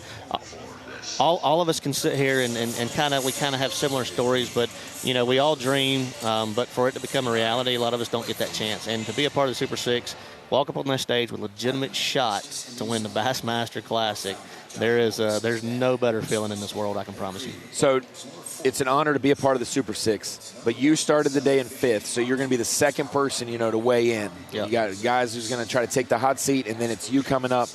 You knew you caught him. Plus, you came an hour down the road. Did you look at Bass Track and know that it was close? And then when you're sitting back there, What's it? Are you trying to figure out what Hank has? Are you trying to figure out what's going on? Are you recounting the day? Because there were some great moments, but tough moments as well. Yeah, and you nailed it right there. Like, I kind of had that eerie feeling. It's a long drive from Ray Roberts to the arena, and when you're in contention for the win, again, I mean, I'm not going to sit here and lie to anybody. Like, I knew that I had the fish booked that day to win the Bassmaster Classic, and I felt like I let it slip through my fingers, which I did.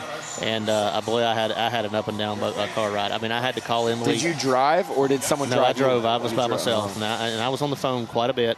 But I was on the phone with my wife quite a bit, and, I mean, I broke down. I mean, this grown man doesn't break down very often. But I absolutely broke down, but the good thing is it was a long drive, so by the time I got here, I kind of regained my focus and composure and was able to get through it. So, well, the folks at home, this is the best moment other than the winning moment. Super 6 time. We're going to turn around and enjoy it, and check out the light show as well.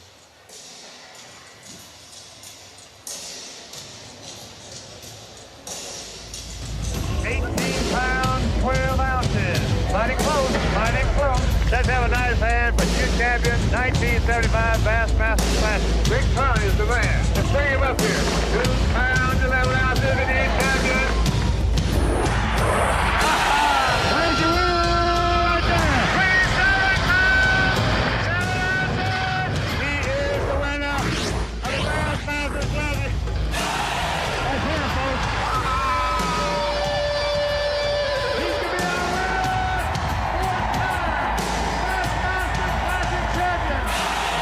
George Cochran is our winner. The new champion. Baby Hurst.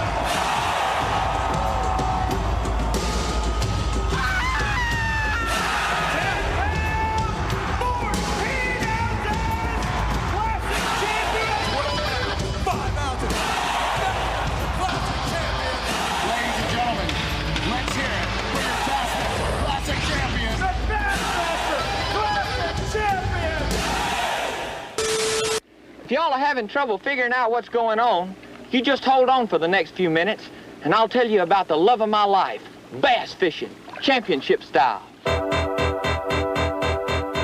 B.A.S.S has sponsored professional fishing tournaments almost since it was founded.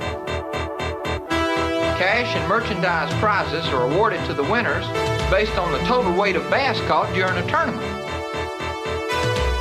The main reason most of these real good fishermen are here is pride. They all think they are the best. And on any given day, on any given body of water, almost any of them stand a good chance of winning.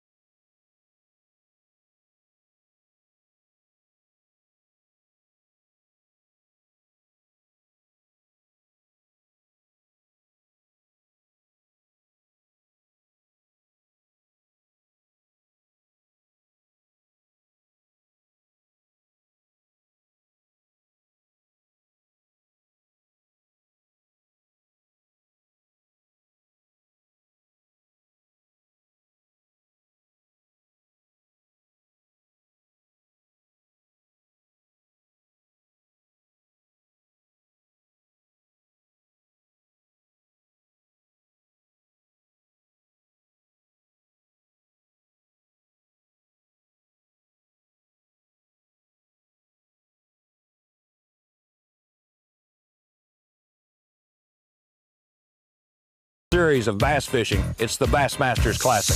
And he definitely is fighting for his right to party at the Bassmaster Classic. Double guns loaded. Bang, bang.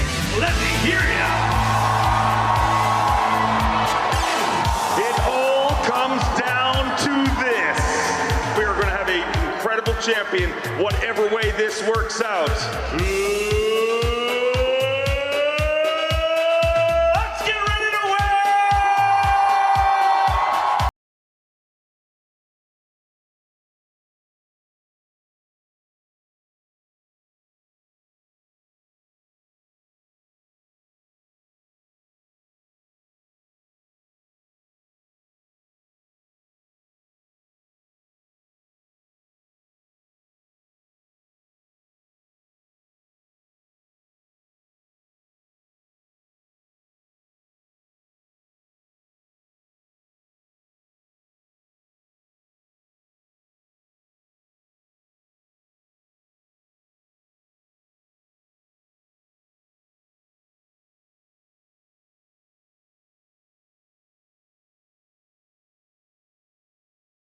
to ever qualify for the Bassmaster Elite Series.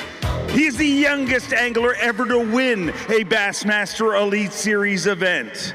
He is the reigning Dakota Lithium Rookie of the Year from Illinois, Trey McKinney.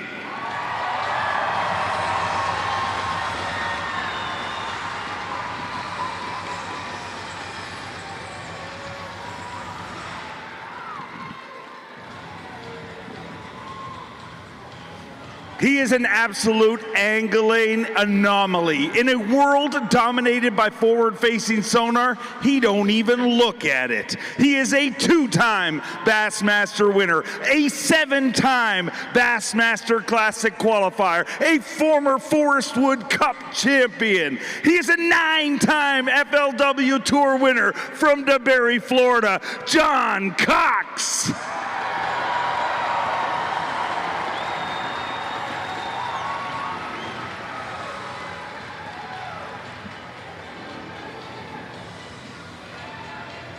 Oh, Texas, you know this one.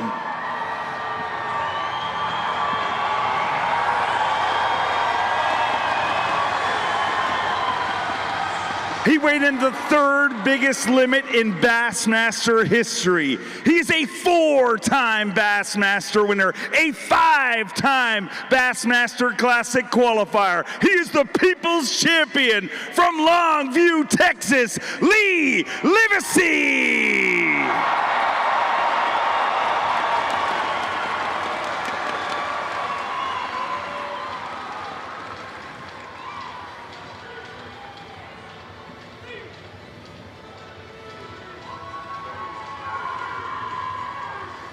He is a former motocross racer that now makes his living on the Bassmaster Elite Series. He is 10 Bassmaster Top 10s. He is 5 Bassmaster Classic qualifications from Newcomerstown, Ohio, Hunter Schrack.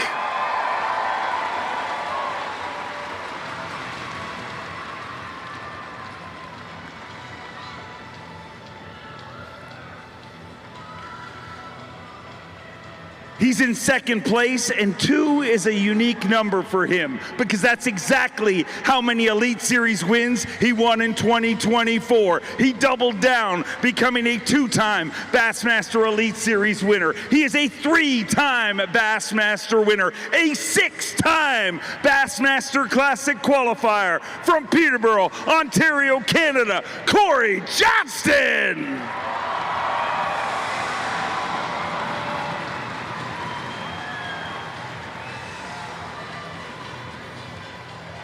And then there was one. This one is your day 2 leader.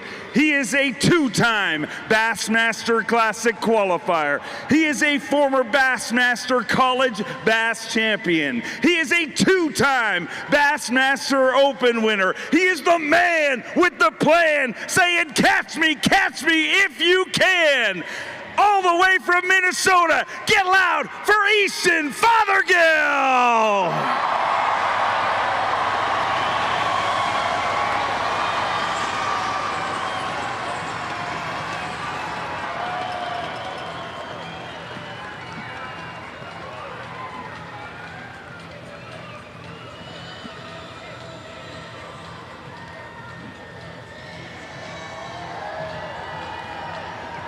One more time, let's hear it for your Super 6.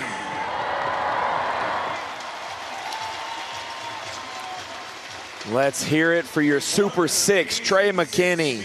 You got the likes of John Cox, Lee Livesey, Hunter Schrack, Corey Johnston, and Easton Fothergill. What a top 6 that we will have. Plus, Brandon Lester is going to load that hot seat. You couldn't ask for a much more diverse styles of fishing and age group of anglers that are going to collide here on the Classic stage to crown a champion, a brand new Classic champion. Yeah, absolutely. You said it, the diversity of the anglers that are in this Super 6. I mean, you got Trey McKinney, who's what, did he just turn 20 years old? I think so. He got his license a few years ago. And then, yeah, that's right. I know he can't drink yet, so I know he's not 21. But yeah, so, I mean, you got the young the young up-and-comers, man, the skill level of these kids at the college programs are kicking out with Easton Fothergill, and, of course, his story in general is amazing. And then you got some old-school shallow water, just hammers. You got Lee Livesey, John Cox, Corey, who can do a little bit of everything. Absolutely. I mean, they're all just straight killers. We got the Bass Pro Shops hot seat. Taking a nice little sit. Is that like a barber shop seat? That's a nicer seat than I got to sit in.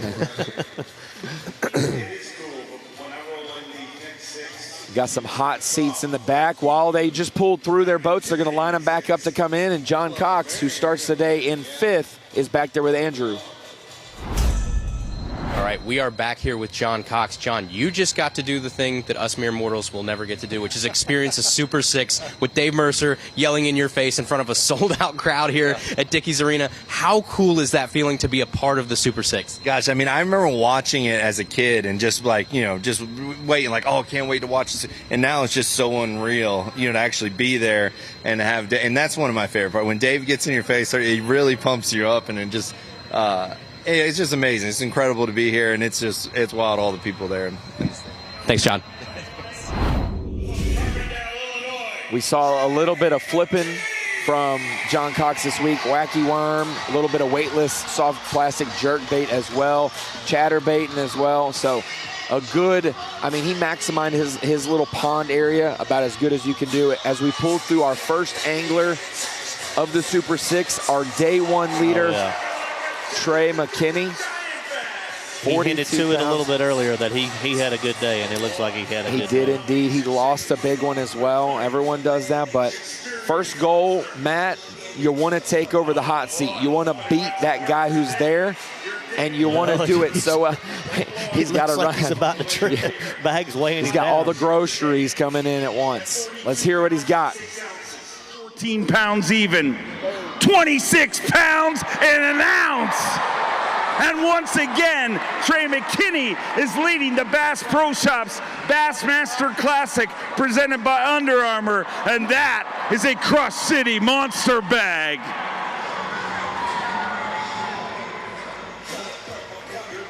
Sometimes the angler who holds the hot seat before Super 6 gets to stay there a little bit longer. Jordan Lee's done it like every time he holds it all the way through.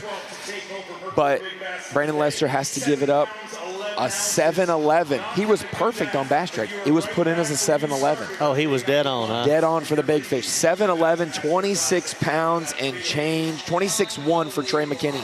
So 2 of his days, Matt, 26-9, 26-1. You got 15-13 wedged in between there. And you see that 2 south wind days for the 26 and no wind on the 15-pound day for Trey McKinney. Yeah, and he said that. He kind of threw that to the nerves a little bit. Said day 2, man, you're leading the Bassmaster Classic, 19, 20 years old.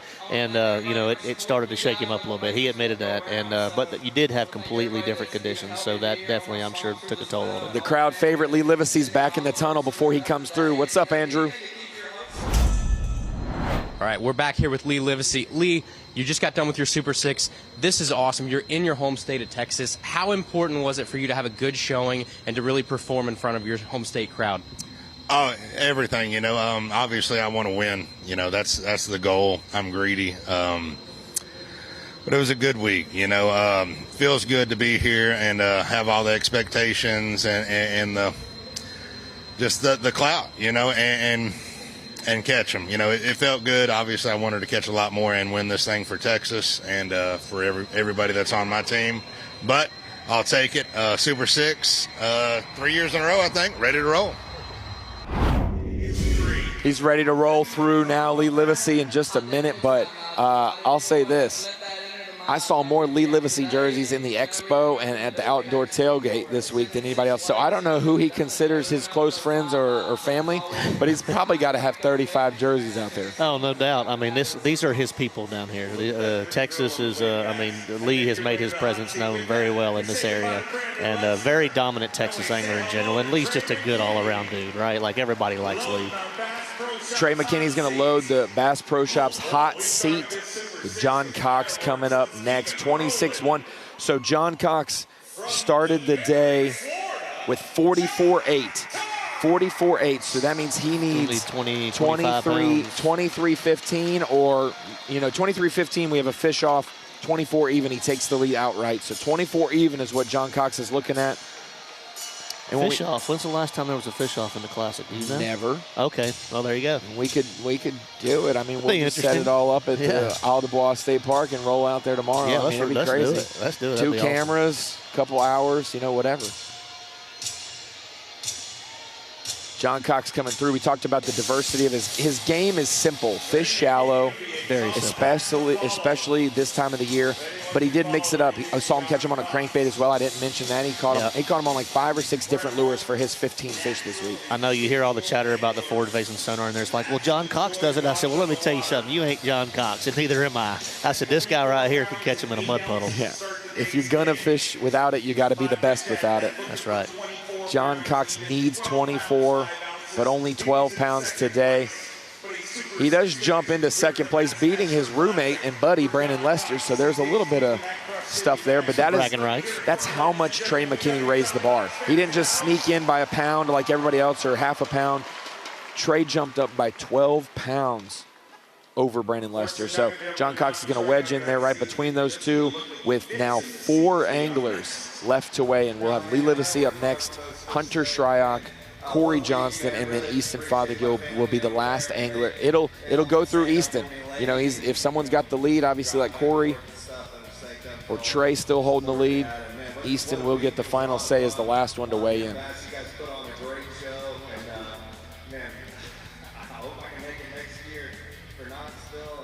When you think about your moment, you took the lead for the hot seat right about the time John Cox is weighing in, and you held it for a couple anglers. It starts to confirm the bass track, because these guys lie on bass tracks. So you're like, okay, it looks like I'm supposed to be ahead of them, but it's a relief every time you are. And then you're like, man, what if Hank's actually not as hot? What if I win? Yeah, and Hank had actually given me a little bit of false hope when we were out there in the boatyard waiting to come in, and I didn't know exactly what he had, and I knew it was going to be relatively close. But again, I had to sit there through maybe five anglers, and each time an angler came through and didn't knock me off, at the Bassmaster Classic, you don't go cha-ching. You just say, please let me have a chance. Absolutely. Each person, it's not points. It is money a little bit, but it's also that trophy inches a little closer. Yep. Here's Texas's home guy. They're letting you know. The other 2 Texans in the field are transplants from other states, but this man is Texas, Central, East Texas. I don't know what they consider it, but everybody in a couple 100-mile radius knows Lee Livesey, loves Lee Livesey, and he has won big money on this lake. Let's listen to this Fort Worth crowd that showed up today to support their Texas man.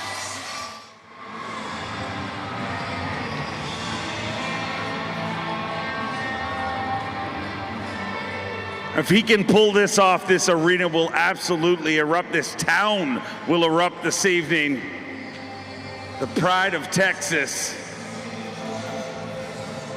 Digging deep in that live well. Get loud for Lee Livesey.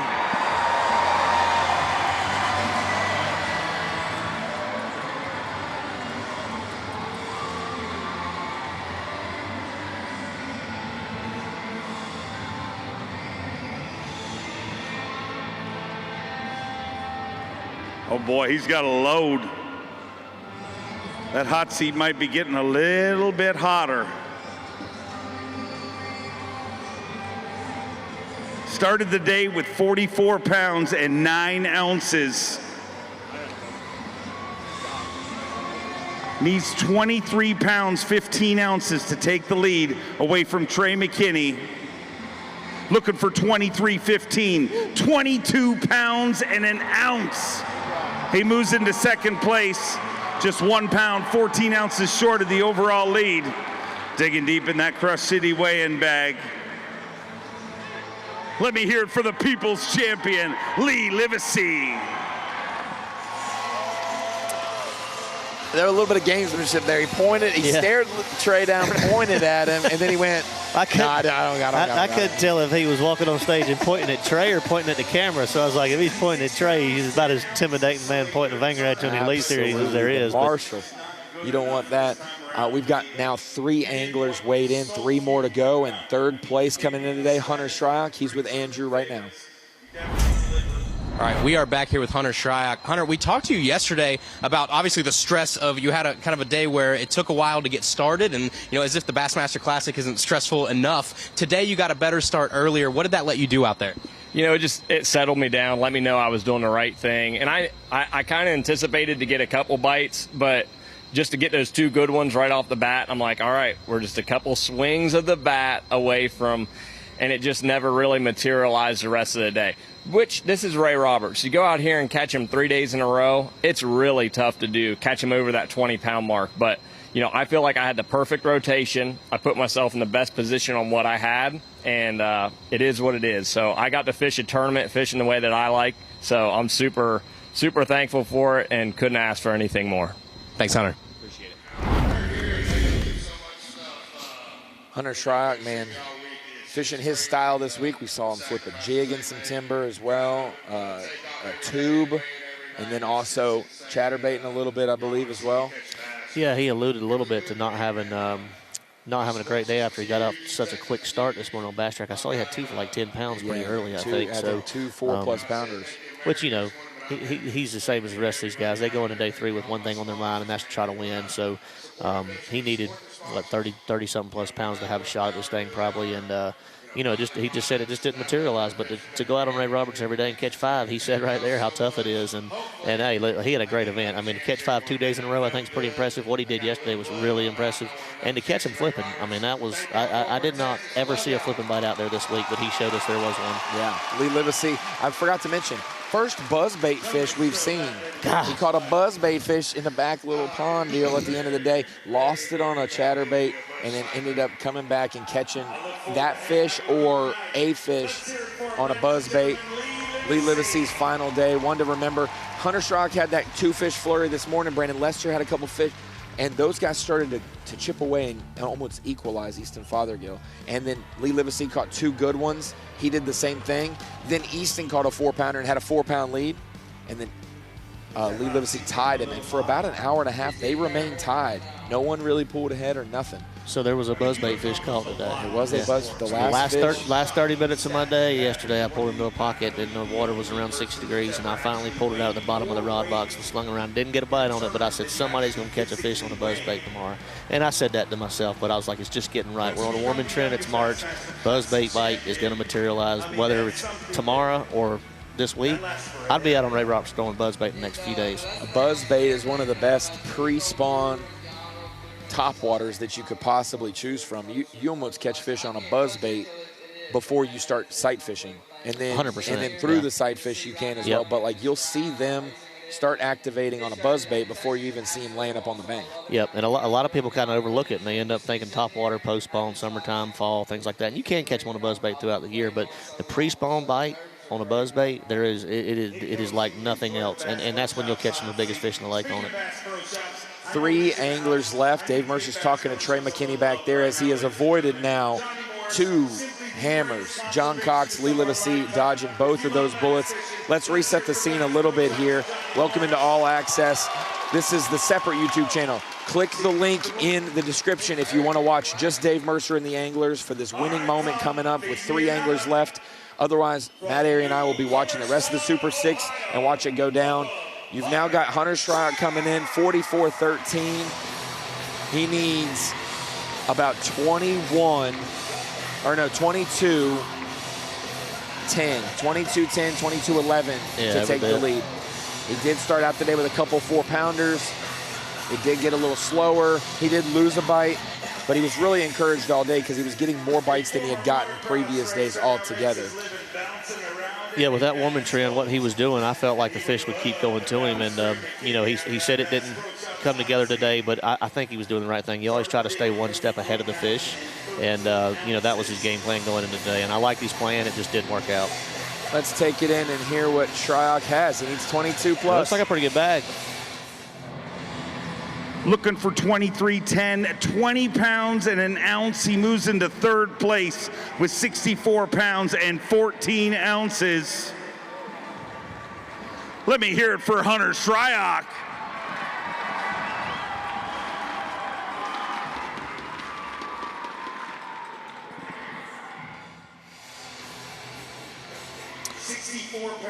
Our Super 6 has shown out so far. We've got a 26-pound bag. We've got a 22-pound bag. We got a 20-pound bag. Wow, they all had like 1 ounce. That's a weird thing. John Cox, only the lone guy, not 20 pounds out of our Super 6 so far, with now 2 anglers left. Hunter's going to come in just 2 pounds less than Lee Livesey, and Lee is about 1.5 pounds, 2 pounds below Trey McKinney. So a little bit of gaps, but now we got Corey Johnston, and we've got Easton Fothergill remaining. Here's some of that footage today of those early fish from Hunter's Rock and some of those fish. He had a giant day 2 afternoon, giant fish, 7+ pounder. That was huge for his momentum coming into today, and this is another one, same type of deal. I think this one barely was hooked. These Ray Roberts fish are so gorgeous too. God, they're just built right. I know it's the pre-spawn, but you don't see a lot of fish. I mean, you get in the state of Texas, you see shorter fish and rounder fish. And they're heavy too. God, they weigh a lot. Flipping a tube, he had that one. He had that one all hung up in a log. Yeah. Yeah, that was a cool catch. I got to see that highlight earlier, and I was like, man, I didn't know how you got that fish out. So I know Hunter Schrock's history in the Opens. I covered him when I was religiously following the Opens on the water. He was riling off top 5s after top 5s and wasn't breaking through to go to the Classic. He now makes the elites, has a year or two struggle, starts to get consistent, and now he almost won Lake Murray. He's been competing in a lot of these elites where now at least 2 or 3 times a year he's going to be in the top 10 with a chance to win. You start to get in a groove, and you hope that it doesn't just last a few events. You hope it doesn't last just a year. You've been on a stretch like that where it's like every year I expect to almost win or at least have a shot to win something. Yeah, and Hunter's really, I think you know that he's found his footing, right? Like the first couple of years, he had some inconsistency. He was an angler that would run out to an event, and he could be in contention for the win, but then he couldn't follow it up with just consistent money finishes to make those Bassmaster Classics. So, but that didn't last very long with him. And what I've noticed with Hunter the last 2 or 3 years is his consistency. Like it doesn't matter where we are, what time of year, whether we're up north chasing smallmouth, whether we're in Florida, flipping, shallow water power fishing. He has really come into his own and super consistent angler. Very impressive. 2 anglers left as Hunter Schrock hugs Trey McKinney. You can see it on the Dickies Arena Jumbotron right there. Tom has got 2 more names to say.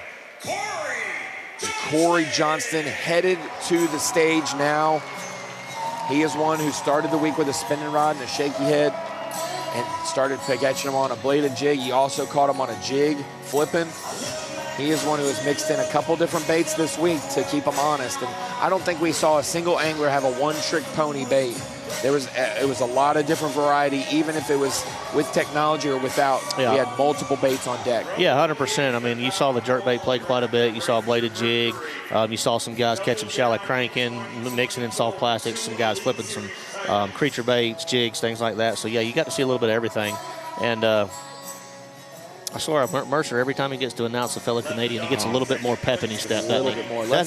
Let's see if Corey, he didn't hold one up here for him. Let's see if Corey has enough to do it, though. He was the one who was chasing the leader this morning, 2nd place. 11 ounces to take the lead.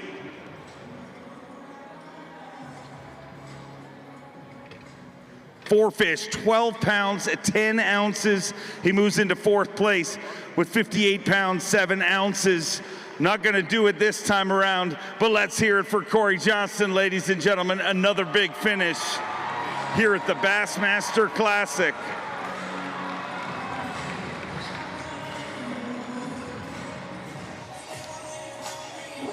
I think we're going to have 4 of our Super 6 weigh 20+ pound bags, and the other 2 weighed 12-pound bags. So it was do or die. It was, I need to go get the biggest bag possible if I really want to contend. Corey didn't do anything out of the norm, but he was fishing in that same type of zone that some of these other guys were. And as we're watching some of his day today, he was hoping on day 1 to get 10 bites. He got 7. Day 2, bigger ones, but not a tremendous amount of bites. Today, obviously, it looks like he didn't get nearly the amount of bites he needed. Yeah, I mean, the quality's in this lake. We've talked about it. You don't need 20 bites to do well here, especially this time of year. 6 to 8 bites was a realistic goal going in this tournament. And I know quite a few guys that caught, big bags the first or second day and only had 5 to 7 bites. So he just needed 3 or 4 more bites today. And, you know, here's the thing, like, when the guys out there are only getting a handful of bites, you don't know how execution is for each and every one of them either. I mean, you weigh in 4 fish. I weighed in 4 fish the first day with a 7-pounder, lost a big one at the boat right there towards the end. That's critical in a tournament like this when you're not getting a lot of bites, and that's execution.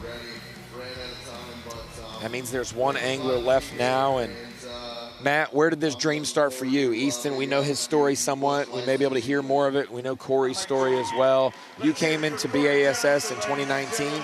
Where did that classic dream start for you, though? Oh, that was, I mean, you know, not to sound cliche, but that was, I'm a little older than you too, Ronnie, back in the TNN days. You remember the TNN days, back when Bassmaster Television, I was watching it when I was 7 or 8 years old, and the Bassmaster Classic is the pinnacle of the sport of bass fishing, and I fished at FLW for 10 years, but my dream was to always fish a classic. I just heard Tom Abraham say it. Easton Fothergill is coming through. It's either Trey McKinney or Easton Fothergill, 2 of the youngest competitors we have. And it's one of these anglers will be the new classic champion. Let's take it down to the floor. Me and Matt, we got to watch this too. Yeah, man.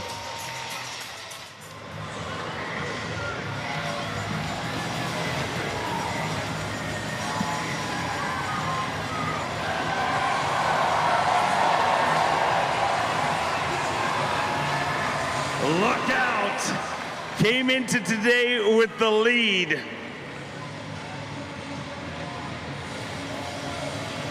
They call him Easton, but if you've watched his fishing career, it might be more appropriate to call him Beaston. He is an absolute animal, a young 22-year-old angler, and what he's overcome and accomplished is truly amazing. Oh boy, looks like a good day at the office. Let's get Trey McKinney and Easton Fothergill side by side. A 22-year-old and a 20-year-old shooting it out for the most coveted title in professional bass fishing. Started the day with 54 pounds and 5 ounces. Needs 14.3. 22 pounds, 10 ounces. 22.10. And with 76 pounds, 15 ounces. The excellence of Easton Fothergill, and he is your Bassmaster Classic champion.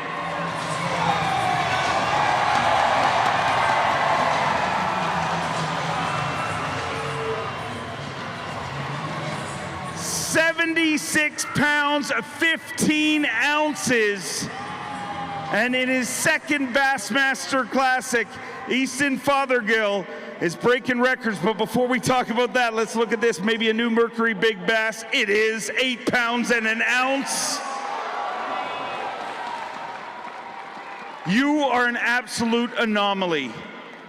You had emergency brain surgery just a few weeks before a college bass championship. You went on, you had to get a medical absence so that you could actually be able to compete in that. Well, you competed in that, you won that. You became the college bass champion. You went on, you won 2 opens the next year qualifying for the Elite Series. And now you just weighed in the 15 biggest bass in Bassmaster Classic history, beating Kevin Van Dam's record of 69 pounds, 11 ounces.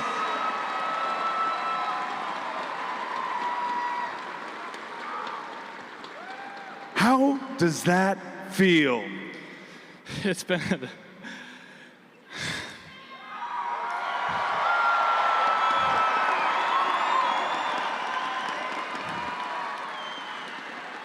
the 2 high points in my life now, right now, and when I won the college bracket tournament, I was at, low times in my life. I had the abscess, and then I had the 2 worst finishes I've had in my career. Both times I've been mentally kind of down, and just had to dig deep both times, and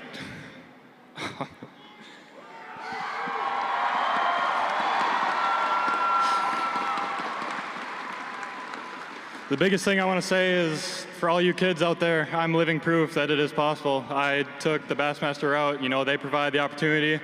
Just work your way up the ranks, start at the junior, the high school, the college, and it is possible. That's the reason why I'm here. That college bracket tournament is the reason why I fish the Opens.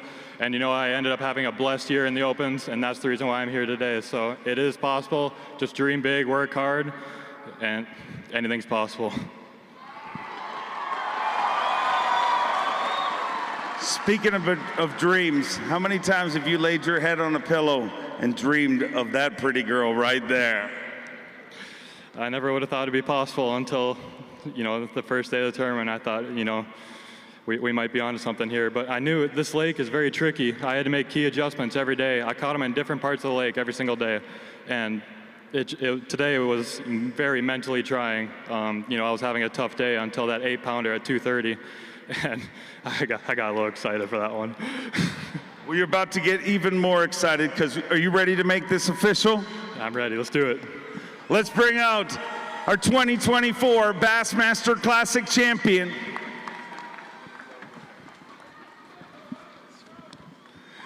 Justin Hamner, to do the handoff.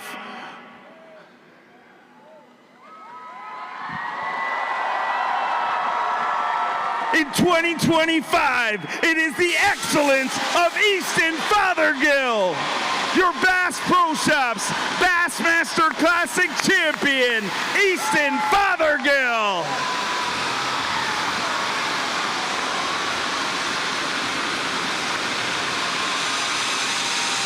The 2025 Bass Pro Shops Bassmaster Classic champion, Easton Fothergill, 22 years old, and holds the all-time record for the biggest winning weight in Bassmaster Classic history. 55 years of tournaments, and nobody has caught him better than 22-year-old Easton Fothergill, the 2025 Bassmaster Classic champion.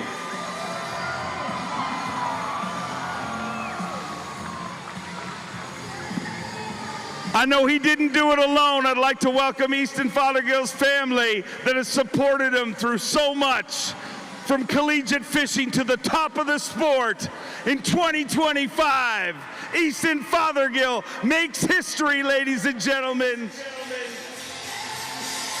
Your 2025 Bass Pro Shops Bassmaster Classic champion, presented by Under Armour, Easton Fothergill, the 22-year-old Minnesota angler, former College Series Classic Bracket champion, two-time Open winner, Angler of the Year in the Opens, now an Elite Series rookie, and now a Bassmaster Classic champion. How cool, Matt Airy, is that to see that young man's dream just come true? Boy, I'll tell you what, the footprint's laid out for these kids to come up and be successful, and Easton is a perfect example. He said it best on stage when he absolutely nailed it when he said, if you can dream it, you can do it. And the avenue that Bass has paid for these kids to fish in the junior program, the college program, work their way up through the ranks, the Opens, which running the gauntlet in the Opens is amazing. Easton's done a phenomenal job with that. He's been successful at every level, and now he's holding the Bassmaster Classic trophy. Yeah, speaking of that, we talk about his Elite Series, his Opens, but that College Series and the High School Series set the tone for him. It all started back at Milford Lake in Kansas, where the bracket was so dominant for him in 2023. He ends up winning each matchup, was the best angler on the water all 3 days of the bracket, ends up beating Tucker Smith in the final round to make the Classic. And boy, he showed up, and he made the cut last year in his first Classic, top 25, was able to fish the final day there. So humble, so quiet, but like you said, they paved the path. He was Team of the Year. This has been an incredible 2.5-year window for him. Him and Nick Dumke building off momentum from the previous season, winning Team of the Year, and then going to the bracket, winning that Opens last year, all that story, and now he's a Classic champion. And Easton Fothergill, like Mercer said, just broke the all-time weight record. Not just 5-fish limit era. That was 69.11 by Kevin Van Dam. The all-time Classic weight record was Rick Clunn in 1984 on the Arkansas River, and that was, I think, 7 or 10 fish limit, and that was 75 pounds. And he just won with 15 bass, 76 pounds, 15 ounces. Yeah, so 25 plus pound average a day. And that's a day. Man, that's what a performance by that kid this week on Ray Roberts, on a very stingy Ray Roberts. And like you said, I mean, he couldn't have a better guy. I haven't gotten to know Easton very well, but I've spoken to him several times. He's a super humble kid, and he'll be a great Bassmaster Classic champion. A great representative indeed when you have Justin Hamner handed off to Easton Fothergill, two young anglers that have great stories. He gets his whole family on stage. This is the first Classic champ in a while that wasn't married. So you still got your family, not a wife yet, maybe coming up in the future, but probably increased his odds a little bit there, you think? Yeah, his whole family getting to ride in the boat. It's a family affair, not only to help his recovery when he had that brain surgery, the support. He's mentioned it. When it's your time, it's your time. And I am a believer in God, and I know that things, when we're in our lowest point, that there's a moment for a high point coming up. And for him to be, after brain surgery, low point, he wins the bracket the next week after recovering. Yeah. And then now, after his two worst, he is last place in points in that area after 2 events of his Elite Series career to start. I did not realize and that. And then now he wins the Bassmaster Classic. So cool. Folks, thank you for joining us for the 55th annual Bassmaster Classic.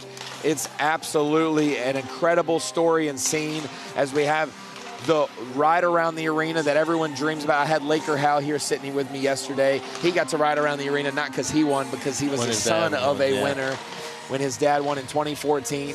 Easton's taking that ride around the arena with his family. We are the champions. You always want to hear that Gotta song. have some Queen playing in the background, right? Everyone loves their walkout Queen, song. isn't it? I don't know. Now, come on, Ronnie. So maybe Journey? No, I'm just kidding. No, it's not Journey. Yeah. We are the champions. You know, everyone loves their walkout song, Matt Airy, but you want that song playing when you leave here, because that means you won the Classic. And to do it the way he did it, we've seen it this year.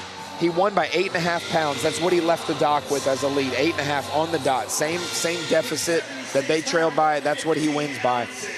But Easton, for him to have 5 hours of fishing and only have 2 keepers, and then catch a 6th one, catch one in the 6th hour, catch one in the 7th hour, and with 1 hour left, he catches an 8-pounder to seal the Classic victory. He wins by 8.5 pounds. Think about that. Yeah, if he didn't weigh the 8, he would have won by half a pound. Yeah, it would have been that would have made for an exciting way. But I tell you what, that's what's so impressive. This kid's 22 years old. Okay, you go in the final day of the Bassmaster Classic with an 8-pound lead. That might sound like a lot, but it's not, because the nerves. You talk about the nerves taking over. Final day of the Bassmaster Classic. That's when everything changes. So it easily could have fallen out of his hands, but to keep his composure and to make it happen and to close the deal, that's impressive. Before we sign off, we are going to have a hopes of maybe a backstage moment captured. Fans who are in the arena, they get to see the parade around, but they'll go through those curtains and they close behind them, and you don't see what happens in the tunnel. I've been blessed to be back there and wrangle the anglers. Andrew's going to see that moment that the boat stops and the confetti is falling on the boat. And Andrew, right behind you is your newest Bassmaster Classic champion. Yeah, Easton Fothergill is coming through the curtains right now, and just from the far away that I can see at the moment, it looks like a brand new Easton Fothergill compared to what we saw a few minutes ago going into the arena. Very buttoned up. You can tell that, you know, the jitters and the adrenaline were definitely there. There's a lot of relief on Easton's face that we can see even from this far away. So, yeah, if he comes this way, we'll see if we can kind of chat with him and gather his thoughts on what just transpired in the past 5 minutes or so. Andrew, you're a historian of the sport like myself, statistically and just moments that you capture. 76-plus pounds. He breaks the all-time weight record, and he breaks the record Rick Clunn held that didn't have a 5-fish limit. It had 7 or 10 fish limit. How crazy is that we have that happen, especially when he didn't have 5 fish with an hour left?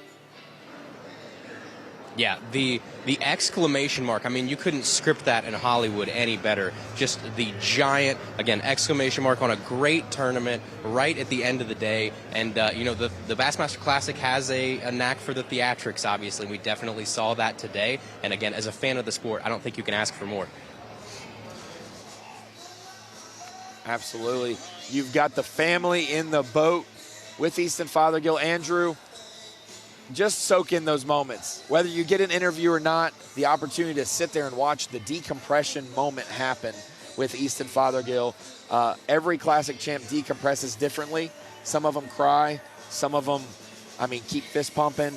And some really honestly don't know what to do. Yeah, I'm sure it'll take a few days for it to actually set in, too. Absolutely. If not longer. I know that we're going to try to grab him for some Bassmaster TV interviews like we did with Justin Henry last year. That's one thing. We interview you guys leading up what it would be like to win the Classic. We interview each day as you get closer to that goal. But for some reason, we hadn't been interviewing the moment after they win. And doing that last year with Justin Henry, absolutely very, very, very cool to witness. Here's your all-access look. We're going through the tunnels of the arena. mobile version. Andrew is trying to chase down and at least follow him. We got photographers. At a certain point, that door is going to shut and people got to get out. But hopefully he is headed to the interview room where we can get Easton to get his. Oh, Mandy stopped him. Thank you, Mandy. Security. We're going to give him just a minute with Security. his family, maybe a minute with our interviews. Some of those interviews that will last a lifetime. There will be a kid in 10 years listening to Easton's decompression interview from winning the Classic that'll be like, I want to do that. Yeah, that's really cool that they're going to capture that moment because, like you said, I mean, there's a lot of pregame B-roll and things like that, and they're all very similar, but to actually capture the emotions right after it happens, because I mean, the Classic week's a gauntlet, right? So to understand how tired it is would be a lie if I sat here even as a fisherman, as an angler in the Bassmaster Classic. I understand what he's going through to an extent, but not as far as winning the Classic. Man, that sigh of relief. Unbelievable. It seems like the Angler of the Year run is a sigh of relief. It's done, but the Classic is such a buildup of emotions on that stage. Congratulations to all 56 who made the Classic. Never take it for granted. To the fans who showed up in Fort Worth, thank you. And congratulations to your newest Classic champ, Easton Fothergill.